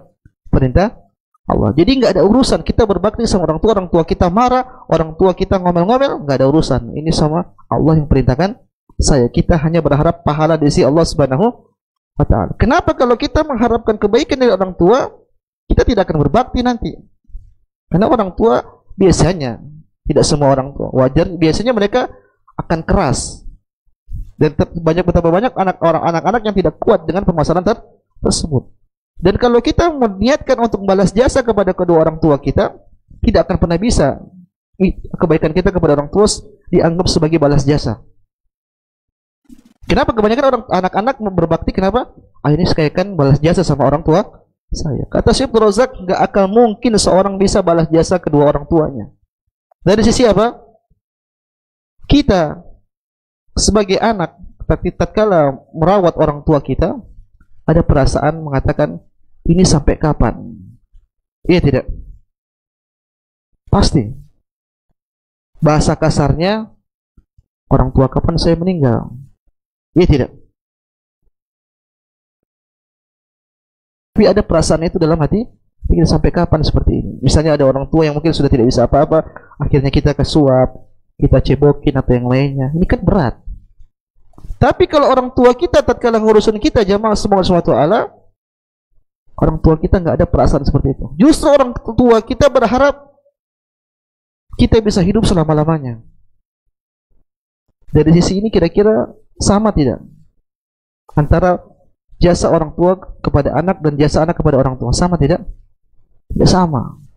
Oke, Syekh Abdul Razak mengatakan, sebanyak apapun harta yang dikeluarkan seorang anak, sebesar apapun bakti yang dikeluarkan seorang anak kepada orang tua, tidak bakal sama. Tidak akan bisa membalas jasa kedua orang tua. Bagaimana agar kita bisa kuat teguh untuk berbakti kepada orang tua? Kata Syekh Abdul Razak, ingat ini perintah Allah. Kita berbuat baik kepada orang tua, kita berharap pahala di sisi Allah Subhanahu wa ta'ala. Maka saya katakan semua muamalah kita kepada sama manusia, kita senyum sama orang, kita berikan hadiah kepada orang, udah nggak usah butuh terima kasih. Kalau antum butuh terima kasih, nanti antum sakit hati. Kenapa? Terkadang manusia lupa, wajar. Mungkin dia kelupaan mengucapkan terima kasih, atau mungkin dia kelupaan untuk membalas. Antum tidak usah butuh itu. Antum butuh apa? Balasan dari Allah Subhanahu wa ta'ala. Ini akan membuat kita lebih ikhlas kepada Allah Subhanahu wa ta'ala. Selanjutnya jamaah semoga Allah SWT, poin keberapa? Ketiga, bagaimana agar kita bisa ikhlas kepada Allah Subhanahu wa ta'ala? Yaitu berusaha melupakan segala penilaian manusia. Artinya apa? Cuek, tidak peduli dengan penilaian manusia. Kalau bahasa Gen Z sekarang, tidak butuh like, tidak butuh subscriber, tidak butuh love. Udah lempeng aja, jalan aja. Kenapa penilaian manusia ini akan bisa merusak hati kita untuk ikhlas kepada Allah Subhanahu wa ta'ala? Kalau kita beramal, kita hanya mengharap pujian, pengen disanjung, pengen rame, tidak bermanfaat di sisi Allah Subhanahu wa ta'ala. Meskipun mungkin kita terkenal di dunia. Dan memang terjadi ada orang seperti itu dalam hadis. Ada orang-orang yang memang dia beramal soleh dan dia pengen terkenal, akhirnya Allah berikan itu. Sebagaimana hadis Nabi menyebutkan awwalu ma yuqda yaumal qiyamah. Itu orang-orang yang pertama kali nanti akan dilemparkan ke dalam api neraka jahanam. Siapa mereka? Orang kafir, orang Yahudi, orang Nasrani. Enggak, orang muslim. Orang muslim, orang beriman yang terlihat di mata kita orang-orang hebat. Siapa pertama? Rajulun ustushhid. Itu seorang yang wafat di medan jihad. Luar biasa. Ini orang pertama kali dilempar neraka jahanam. Kenapa? Kenapa demikian? Karena tatkala dia berjihad, dia pengen dikatakan sebagai orang yang ini apa? Jagoan. Ditanya, kau sudah dapatkan kenikmatan ini, kenikmatan ini, kenikmatan ini? Kata dia, iya, ya Allah. Untuk apa kau lakukan? Kata dia, qatal tuka bistushhid. Saya berperang karenamu ya Allah, agar saya wafat dalam keadaan syahid. Maka Allah mengatakan, kadzabta. Kau dusta. Walakinnaka qatalta liqala laka jari. Tapi kau berperang, kau berjihad semata-mata untuk kau dikatakan sebagai orang jagoan, sebagai pemberani. Faqad qil. Dan orang semua sudah mengatakan bahwasanya kau ini jagoan. Artinya dia tujukan dia pengen jadi seorang jagoan, dikabulkan sama Allah Subhanahu wa ta'ala. Ternyata pada hari kiamat binasa. Bahkan orang pertama kali dilemparkan neraka jahanam. Ini dalil bahwasanya penilaian manusia ini bukan menunjukkan tentang ketakwaan seorang. Bisa jadi ada orang-orang yang dipandang hebat oleh manusia, ternyata nanti pada hari kiamat celaka. Dan sebaliknya betapa banyak ada orang-orang yang mungkin tidak dipandang oleh manusia, tapi nanti pada hari kiamat dia menjadi orang yang sangat mulia di sisi Allah Subhanahu wa taala. Kenapa? Yang menjadi tingkat barometer Allah Subhanahu wa taala ketakwaan. In akramakum indallahi atqakum. Sesungguhnya yang paling bertakwa di sisi kalian adalah orang yang paling bertakwa. Kemudian selanjutnya kata Nabi SAW itu orang yang menuntut ilmu. Yaitu para kiai, para ustadz, para syekh.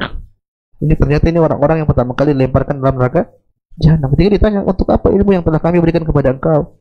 Kata dia, ya Rasulullah, ya Allah, saya menuntut ilmu begini-begini supaya saya mendapatkan ilmu dan saya ajarkan kepada manusia. Semua karena engkau ya Allah. Kata Allah, kadzabta. Kau dusta. Tapi kau melakukan hal itu semua agar kau dikatakan sebagai apa? Alim, sebagai ustadz, sebagai kiai, sebagai syekh, sebagai orang yang hebat. Faqad, dan orang sudah sebutin itu sama kau. Orang sudah bilang kau ini orang kiai, kau ini ahli ilmu. Maka orang ini pun dilemparkan ke dalam neraka jahanam. Kemudian yang ketiga siapa? Pertama orang syahid, kedua ustadz, ketiga siapa? Donatur. Donatur. Kalau dia diberikan rezeki sama Allah, Allah tanya nanti pada hari kiamat, saya sudah berikan kau kenikmatan ini, untuk apa kau lakukan hal tersebut? Kata dia, tidaklah satu tempat butuh dengan sedekah atau butuh dengan bantuan, saya berikan ke sana ya Allah. Semua karena engkau. Kata Allah, kadzabta, kau dusta.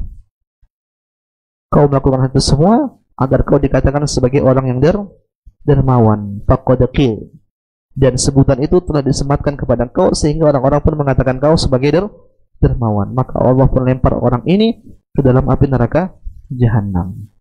Maka jamaah semua ta'ala, tidak usah peduli dengan apa? Penilaian orang. Kalau kita peduli dengan penilaian orang, nanti kita hancur sendiri. Kita akan susah sendiri. Kenapa? Kita akan selalu berakting supaya kita dianggap baik oleh manusia. Kita nggak butuh itu. Kita butuh penilaian dari Allah Subhanahu wa taala. Selama Allah menganggap kita baik, udah urusan manusia nggak ada urusan. Yang penting saya baik di hadapan mata Allah Subhanahu wa taala. Kemudian selanjutnya jamaah semua ta'ala, sampai jam berapa? Hah? 10:30. Di antara hal yang bisa membantu kita agar kita bisa ikhlas beribadah kepada Allah Subhanahu wa taala, yaitu menyembunyikan amalan saleh. Apa jemaah? Saya ingin antum bicara semua. Apa? Menyembunyikan amalan saleh supaya tergerak dalam hati kita. Kita lafalkan, itu akan masuk dalam hati kita. Nabi pernah mengatakan, "Man istata'a minkum an yakuna lahu khabi'un min amalin saleh falyaf'al." Barang siapa di antara kalian yang mampu untuk menyembunyikan amalan saleh, maka lakukanlah. Ini dalil kata para ulama. Kita itu diperintahkan oleh Nabi kita untuk sebisa mungkin menyembunyikan amalan saleh. Kenapa semakin sembunyi kita semakin ikhlas kepada Allah Subhanahu wa taala. Makanya kalau orang menyembunyikan amalan saleh luar biasa, dimuliakan oleh Allah Subhanahu wa taala. Makanya kita pernah dengan hadis, sab'atun yudhilluhumullahu fi dhillihi yauma la dhilla illa dhilluh. Ada 7 golongan yang mana golongan ini mereka mendapatkan naungan di mana tidak ada naungan kecuali naungan Allah Subhanahu wa taala. Ternyata 3 dari 7 jamaah itu orang-orang yang menyembunyikan amalan saleh mereka. Yang pertama siapa? Rajulun tasaddaqa bi sadaqatin fa akhfaha hatta la ta'lama shimaluhu ma tunfiqu yaminuhu.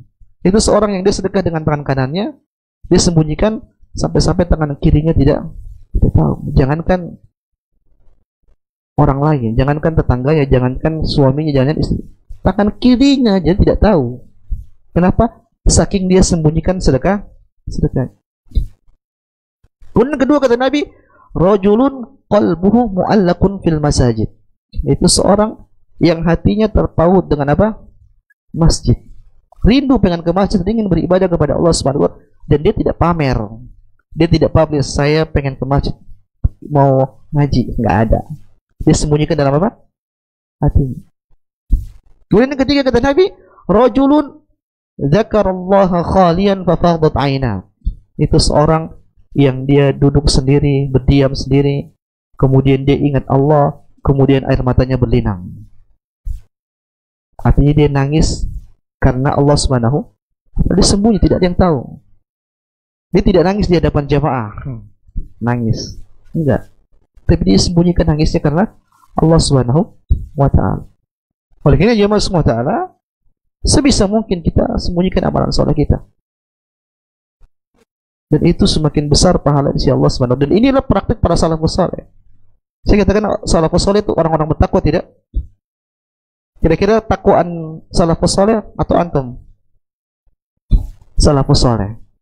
Salafus saleh orang bertakwa tapi mereka sebisa mungkin berusaha untuk menyembunyikan amalan soleh mereka. Kalau kita sudah ketakwaannya setengah-setengah, tapi kita berusaha menampakkan amalan soleh kita. Kita nggak nuduh orang ria, tidak. Tapi rawan jemaah. Lihat Ali ibn Husain, Ali Zainal Abidin. Dalam riwayat disebutkan, kana nasu bil Madinah ya'ishuna la yadruna min aina ya'ishun wa man yu'tihim.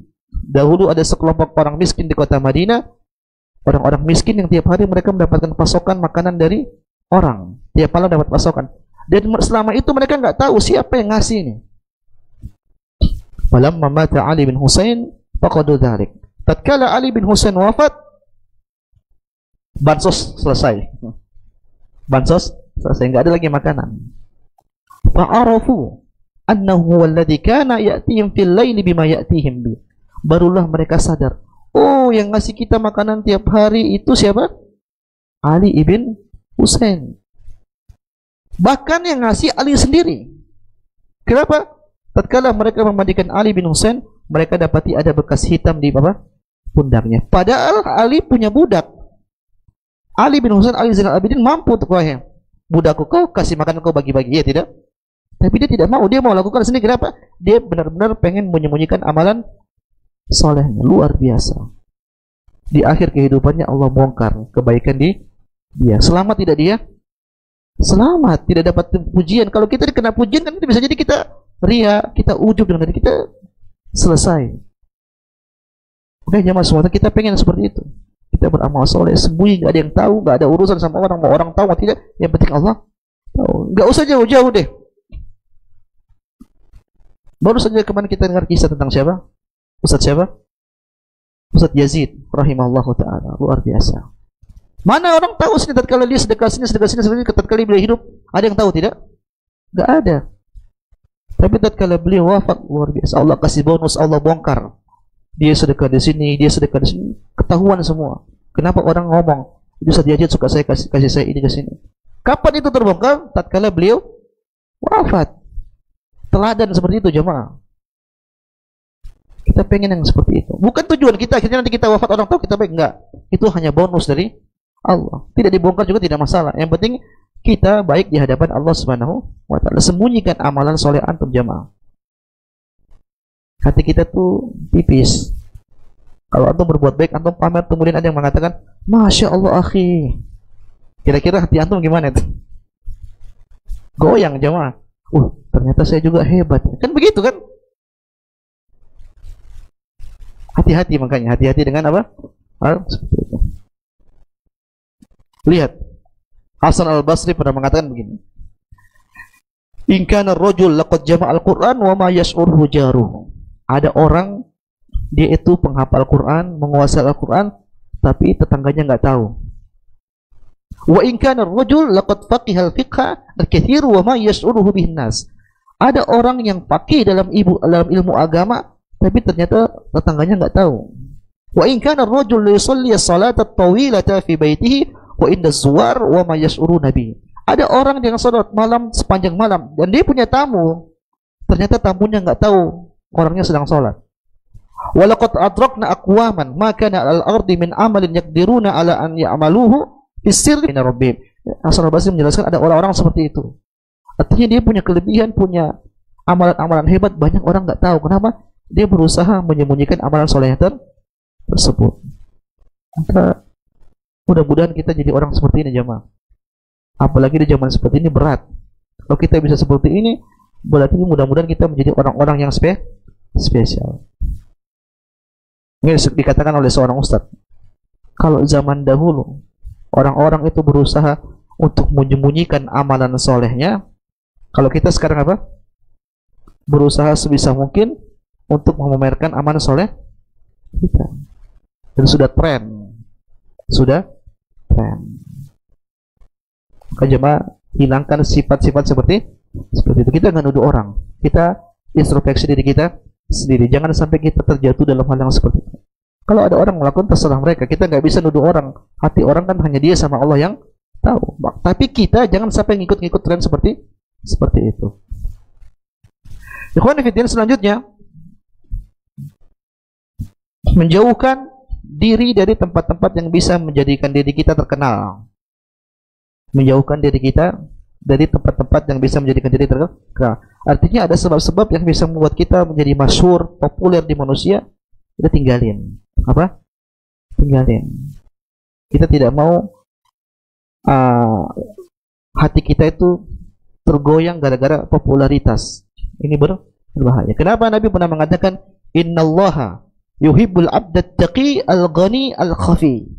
Nabi SAW pernah bersabda, sesungguhnya Allah itu mencintai seorang hamba yang bertakwa taqi, kemudian al-ghani itu merasa cukup dengan Allah Subhanahu wa taala, al-khafi. Al-khafi itu apa? Yang sembunyi. Artinya tidak populer. Maka jemaah, kalau sebisa mungkin kita tidak usah tampil, mending nggak usah tampil. Tapi kalau memang mendesak harus tampil, ya tampil. Misalnya saya jadi ustadz, ya kita harus tampil mau tidak mau. Tapi kalau sebisa mungkin tidak bisa tampil, mending nggak usah. Misalnya antum jadi donatur, antum bayar kasih bantuan. Kalau bisa-bisa mungkin antum tidak usah hadir, tidak usah tampil, mending nggak usah. Lebih selamat. Kenapa? Kalau orang tahu, oh ini donaturnya, nanti ada apa? Ada perasaan pengen dianggap lah, macam-macam lah. Maka sebisa mungkin antum tidak usah tampil. Lihat dalam hadis Nabi mengatakan, tuba li abdin akhidin bi'inani farasihi fisabilillah ash'at ra'suhu muqbarah qadamahu in kana fil hirasa kana fil hirasa wa in kana fis saqa kana fis saqa wa in lam ista'dana lam yu'dan lahu wa in syafa'a lam yushfa. Ini ada orang, kata Nabi SAW, dia ini orang yang biasa-biasa saja, tapi kalau dia sudah ngerjain ini, dia kerjain itu, dia ngerjain, dan dikerjain dengan sungguh-sungguh. Dan orang ini saking mungkin hinanya di hadapan manusia, kalau dia minta syafaat pasti nggak dikasih, kalau dia minta izin pun pasti dia tidak dikasih. Tapi kata Nabi, tuba. Kenapa dia beruntung? Kenapa? Dia tidak populer di hadapan manusia, tapi dia populer di atas langit. Pengen seperti itu. Percuma kita populer di dunia yang tidak akan bisa bermanfaat juga. Kalau kita buruk di mata Allah, tapi kita populer di dunia, nggak ada harganya. Sama tadi hadis yang tadi kita sebutkan, orang yang belajar kemudian jadi ustadz, kemudian tujuannya untuk apa? Jadi ustadz. Meskipun dia populer di hadapan manusia, tapi dia tidak berharga di sisi Allah Subhanahu wa taala. Saya akan bacakan jemaah bagaimana para salafus saleh itu mereka takut dengan syuhrah, dengan popularitas. Abdullah bin Mas'ud, lihat, lamma halakuhu fit tariq lahiquhu fit tariq. Abdullah bin Mas'ud ini kalau jalan ada orang ngikut-ngikut di belakang. Ya kayak kita lah biasa ngikutin artis, ngikutin ustadz. Apa kata Ibnu Mas'ud? Irji'u, pulang. Jangan ngikutin saya. Fa innaha fitnatun lil matbu. Sesungguhnya ini fitnah bagi saya yang diikuti. Wa dzalika litta'wadzul littabi. Dan ini kehinaan bagi orang yang ngikut. Kalau sekarang kita senang diikut-ikutin. Semakin ramai semakin senang. Abdullah bin Mas'ud bertakwa tidak? Bertakwa jelas. Tapi tidak suka digituin. Kita yang setengah takwa, kita suka digituin. Yang merasakan, ini kan nggak bisa lah. Abdullah bin Mas'ud. Abdullah bin Mas'ud, tatkala dia duduk, dan kemudian banyak orang ngumpul di sisi dia, mungkin ngerumunin dia. Apa kata dia? Lau ta'lamun, kalau kalian tahu apa yang tersembunyi di belakang pintu saya, ma jalasa ilayyakum minkum ahadun, maka kalian seorang pun di antara kalian enggak ada yang akan mau duduk sama saya. Kenapa? Ibnu Mas'ud yang jelaskan, saya ini punya aib banyak di belakang pintu rumah saya. Kalau saya buka pintu saya banyak aibnya, kalian tidak akan mau duduk sama saya. Kenapa? Dia ingin bubarin orang-orang yang ngerumunin dia. Dia tidak mau orang ngerumunin Abdullah bin Mas'ud radhiyallahu taala anhu. Lihat, qala Hammad bin Yazid. Hammad bin Yazid cerita tentang Ayyub As-Sikhtiyani rahimahullahu ta'ala. Dia bilang mengatakan, kuntu amshi ma'ahu, saya pernah jalan sama Ayyub As-Sikhtiyani. Fa ya'khudhu fi turukin inni la a'jabu lahu kaifa yahtadi laha.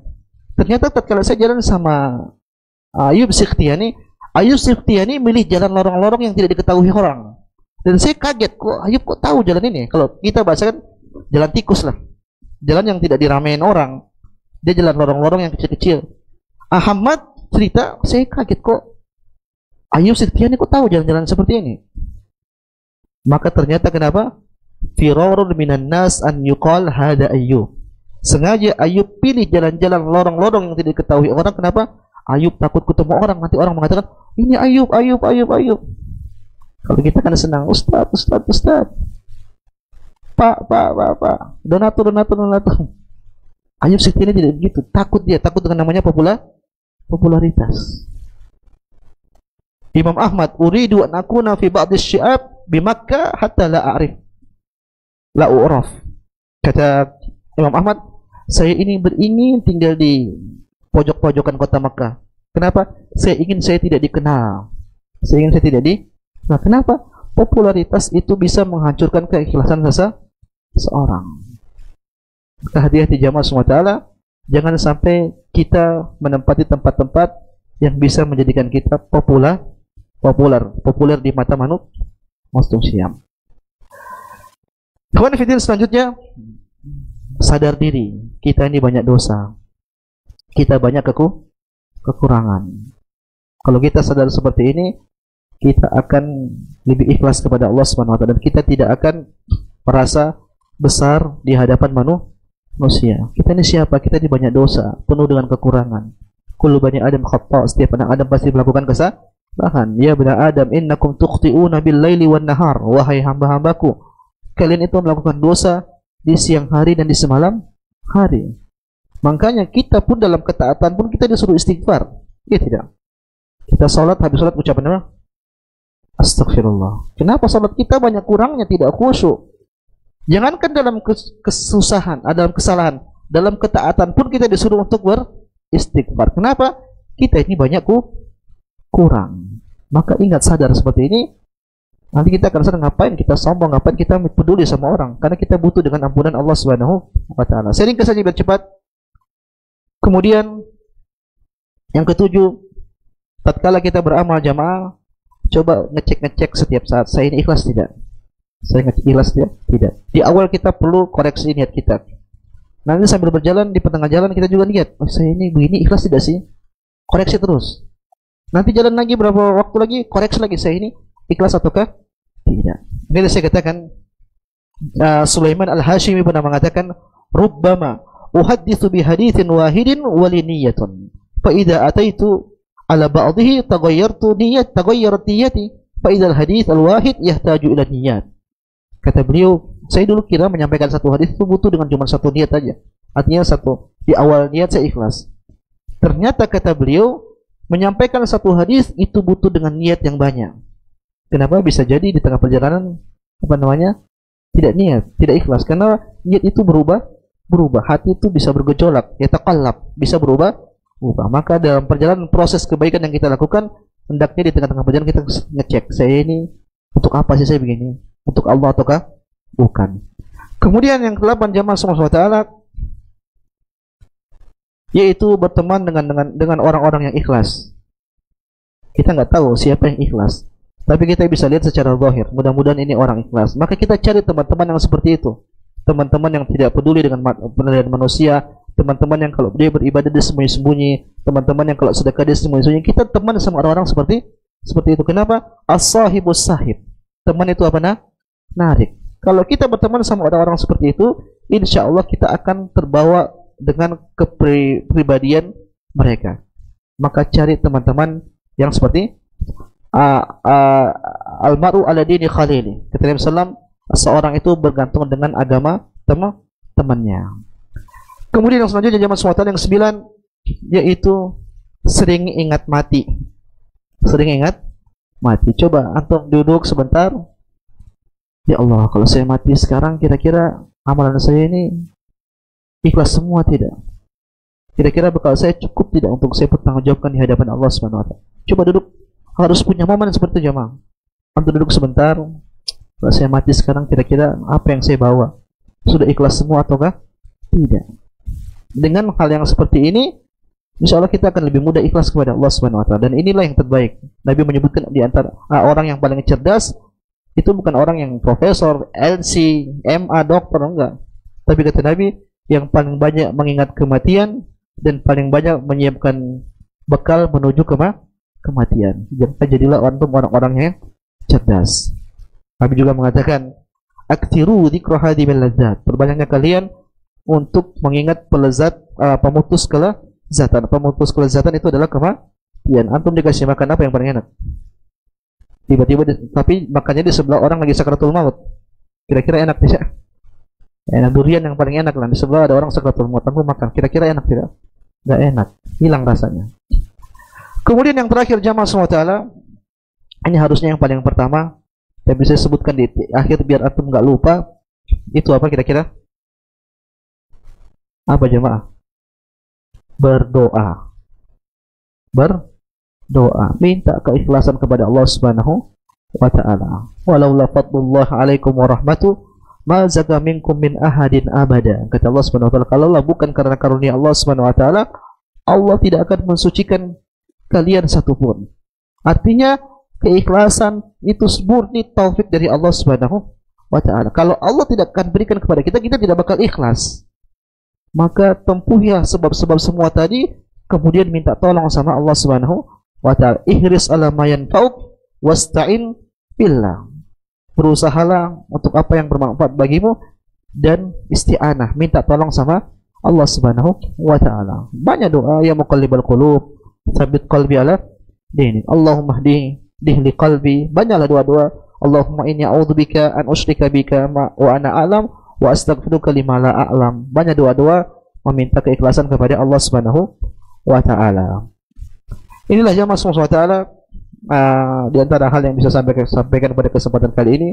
Pada intinya saya ingin mau sampaikan kepada Bapak Ibu sekalian dan juga terutama bagi diri saya pribadi, jadilah hamba-hamba yang ikhlas kepada Allah Subhanahu wa taala. Tadi Nabi mengatakan, semuanya Allah Subhanahu wa taala itu mencintai hamba yang at-taqi al-ghani al-khafi. Antum ingat di sini. Itu seorang hamba yang bertakwa, kemudian cukup dengan Allah Subhanahu wa taala. Kemudian ketiga apa? Al-khafi. Sembunyi sendiri. Kenapa? Ini lebih memudahkan kita untuk ikhlas kepada Allah Subhanahu wa taala daripada kita populer.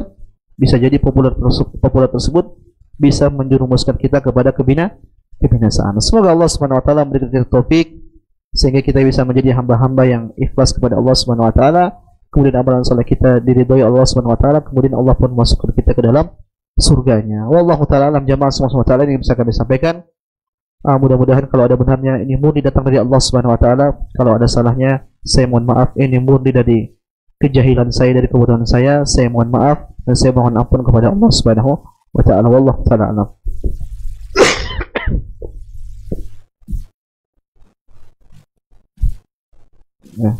Ya.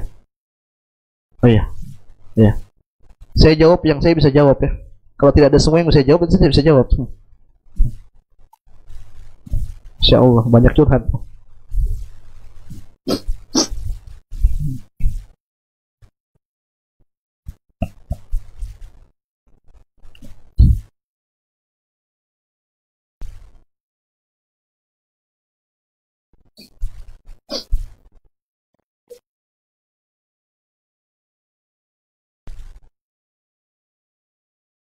Ana setiap sholat dalam berdoa selalu mengatakan ikhlas semua dijalankan karena Allah Subhanahu wa taala, dan ana sering memohon ampunan agar dibukakan ampunan. Tapi dalam waktu setiap ana sebelum sepenuhnya ikhlas. Tapi belum tentu. Setiap ana sering gerundel ketika sedang kesal. Bahkan dalam mengerjakan aktivitas ana sering berzikir, apakah ini banyak dosa? Apakah anak ini banyak dosa atau dosa? Dia jemaah, kalau kita menjalankan aktivitas kita, tetap kita berusaha untuk ikhlas dan ada rasa khawatir. Saya katakan makanya kita beramal soleh, tapi kita juga rasa khawatir jangan-jangan amalan soleh kita jadi terima. Tapi kita juga harus husnudzon. Mudah-mudahan Allah menerima amalan soleh kita. Dan kalau kita dapat musibah, jangan sampai kita gerundel. Itu menandakan bahwa kita belum ikhlas sepenuhnya. Kita tidak sabar. Maka di antara bentuk yang harus kita mujahadakan, kita ijtihadkan adalah kita sabar menjalani kehidupan dan selalu minta tolong kepada Allah Subhanahu wa taala, minta keikhlasan agar kita bisa menjalaninya dengan semua dengan mudah. Tatkala kita gerundel-gerundel itu menunjukkan bahwa kita belum ikhlas. Allah taala alam.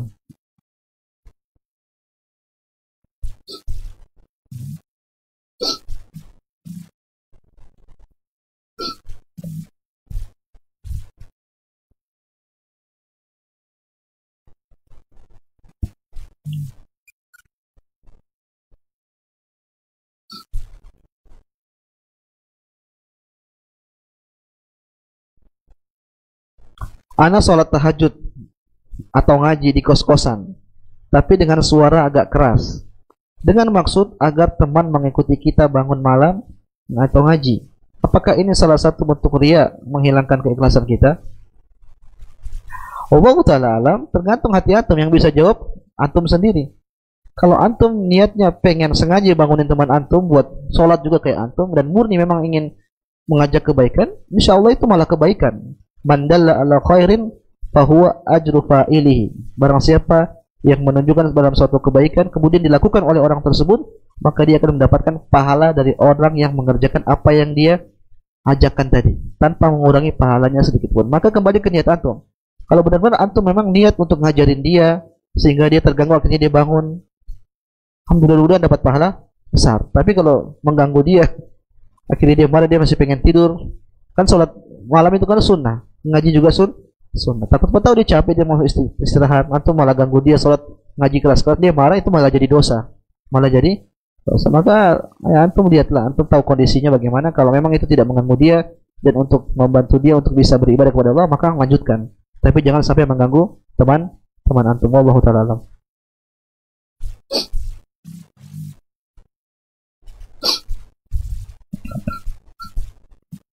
Ana senang dan sering share flyer dan video dakwah yang didapat dari grup kajian. Share via status WA. Berharap yang membaca mendengarnya mendapat hidayah dari Allah Ta'ala, dan berharap Allah berikan pahala jariah kepada Ana. Benarkah niat dan upaya Ana itu Ustaz? Benar. Ada kebaikan kita sampaikan kepada orang. Mudah-mudahan yang kita share ini dibaca orang, mudah-mudahan jadi pahala buat kita. Tadi saya sebutkan, kita mengajak orang, ternyata orang mengerjakan kebaikan tersebut, kita pun dapat pahala. Ini amal jariah, amal MLM yang benar. MLM yang benar. Maka kalau niatnya seperti ini, insya Allah niatnya sudah ikhlas. Sekali lagi, niat itu cuma kita sama Allah yang tahu. Allah Maha tahu atas niat seseorang. Wa ma tukhfis sudur. Allah tahu apa niat, apa yang disembunyikan dalam hati seseorang.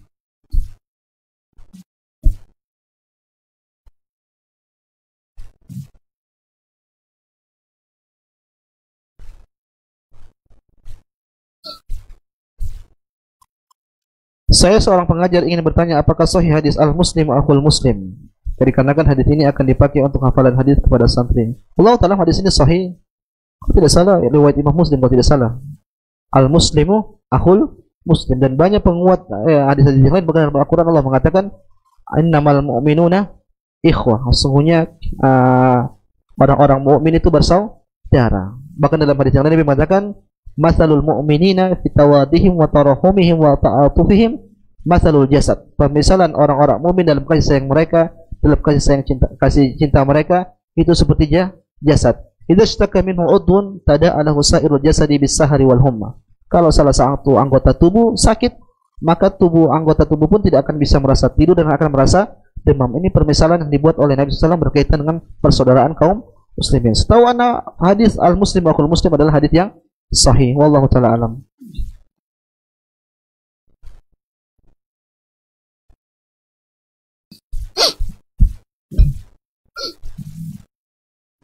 Apakah amalan kita diterima jika saat kita mengerjakannya kita menyadari bahwa ada riya dalam hati kita dan lalu kita segera bertaubat? Ikhwan, riya itu berpotensi masuk dalam hati kita tatkala kita beribadah. Maka kalau ada riya, dijelaskan oleh Syekh Utsaimin rahimahullah taala, kemudian riya masuk, kemudian ada beberapa kondisi. Kalau kita lawan akhirnya riyanya hilang, berarti kita selamat. Tapi terkadang ada riya lawan masuk, kita berusaha lawannya. Terkadang kita menikmati riya tersebut. Maka kata para ulama ini dosa, tidak jadi amalan saleh. Tapi terkadang riya masuk, kemudian kita berusaha untuk lawan, tapi tidak bisa. Tapi dalam kondisi tersebut kita merasa tidak nyaman. Kata para ulama, ini tetap bernilai pahala di sisi Allah Subhanahu wa taala. Intinya tatkala riya masuk, kita senantiasa berusaha untuk melawan, meskipun riya itu akan muncul terus. Tapi selama kita berusaha melawan dan kita merasa tidak nyaman dengan riya tersebut, maka ini mendapatkan pahala di sisi Allah Subhanahu wa taala. Lain hal kalau kita dimasukin riya kemudian kita menikmati. Karena riya itu lezat, jemaah. Kalau riya tidak lezat, kita tidak bakal riya. Riya itu apalah? Lezat. Sama dengan ghibah, lezat tidak? Lezat.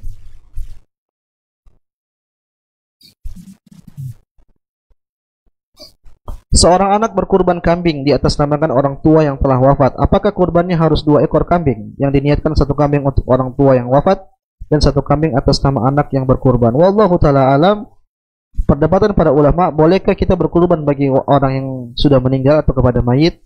Khilaf para ulama, ada yang mengatakan bahwasanya tidak disyariatkan, bahkan ada yang mengatakan bid'ah, ada yang mengatakan boleh-boleh saja dan sah, pahalanya nyampe kepada orang tua kita yang sudah meninggal. Tapi kalau kita menjalankan sunnah Nabi SAW, khairul huda Nabi SAW, sebaik-baik petunjuk Nabi SAW, maka kita sembelih atas nama kita dan pahalanya kita berikan kepada orang tua kita. Sebagaimana Nabi SAW, Nabi berkurban, Nabi mengatakan, ini dariku dan pahalanya juga untuk keluargaku, bahkan buat semua kaum muslimin. Makanya para ulama mengatakan, kita ini yang hidup di zaman ini, kita pun mendapatkan pahala dari sembelihannya siapa?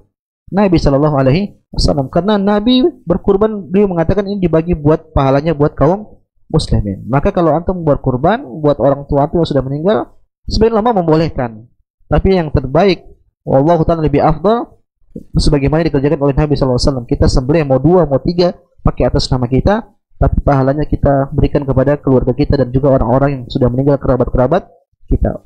Ustaz, nanti pahalanya sedikit, urusan Allah. Allah Maha Pemurah. Allah akan bagi pahalanya, terserah Allah Subhanahu wa ta'ala. Wallahu ta'ala alam.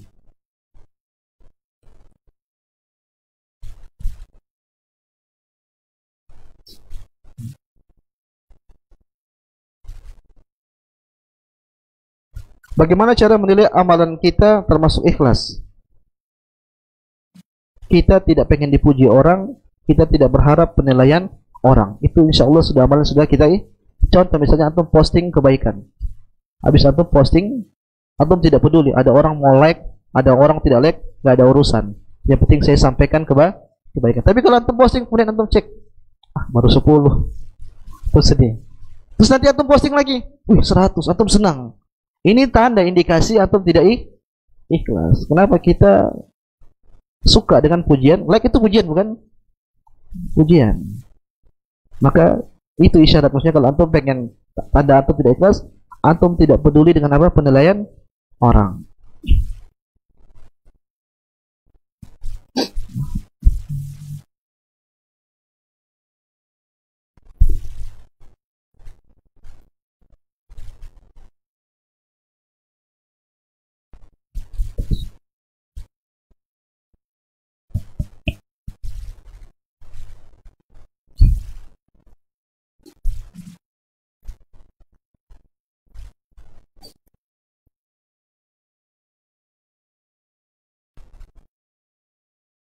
Ustadz mau tanya, saya pengen berkurban, namun saya belum punya uang cash atau tabungan. Namun saya punya perhiasan emas sekitar 10 gram. Dan emas ini sebagai simpanan uang saya jika ada keperluan yang tak terduga. Apakah saya harus jual emas saya untuk berkurban? Jazakallahu khair. Jawabannya apa jemaah? Para ulama, tadi malam saya baru bahas tentang fikih kurban. Para ulama tatkala mereka membahas tentang istita'ah. Istita'ah itu kemampuan untuk berkurban. Siapakah orang yang sudah dianggap mampu untuk berkurban? Standarnya begini. Kambing sekarang berapa paling murah? Paling murah 2 juta ada nggak? Ada kan? Ustadz malu Ustadz, dia udah potong sendiri. jangan dibawa ke masjid. Oke lah, kambing 2 juta. Maka seorang dikatakan sudah harus berkurban itu apa? Kalau dia punya uang 2 juta nganggur, kemudian dia punya uang untuk menafkahi keluarganya selama 4 hari. Pas hari Id, kemudian sama hari Tasrik. Oke lah, sekarang satu keluarga kira-kira 1 hari habis berapa? Anak 5 lah contoh. Anak 5, istri 1, bukan? Istri 1, anak 5. Kira-kira habis berapa sehari makan? 300.000? Berapa? Oh, Tangerang murah. Taruhlah 200 lah. 200. 200 kali 4 berarti berapa? 800. Maka orang yang punya uang di ATM nganggur 2.800.000, maka orang ini sudah dianggap sebagai orang yang dianjurkan untuk berkurban. Lihatnya, punya ATM 3 juta nyawas, tidak berkurban.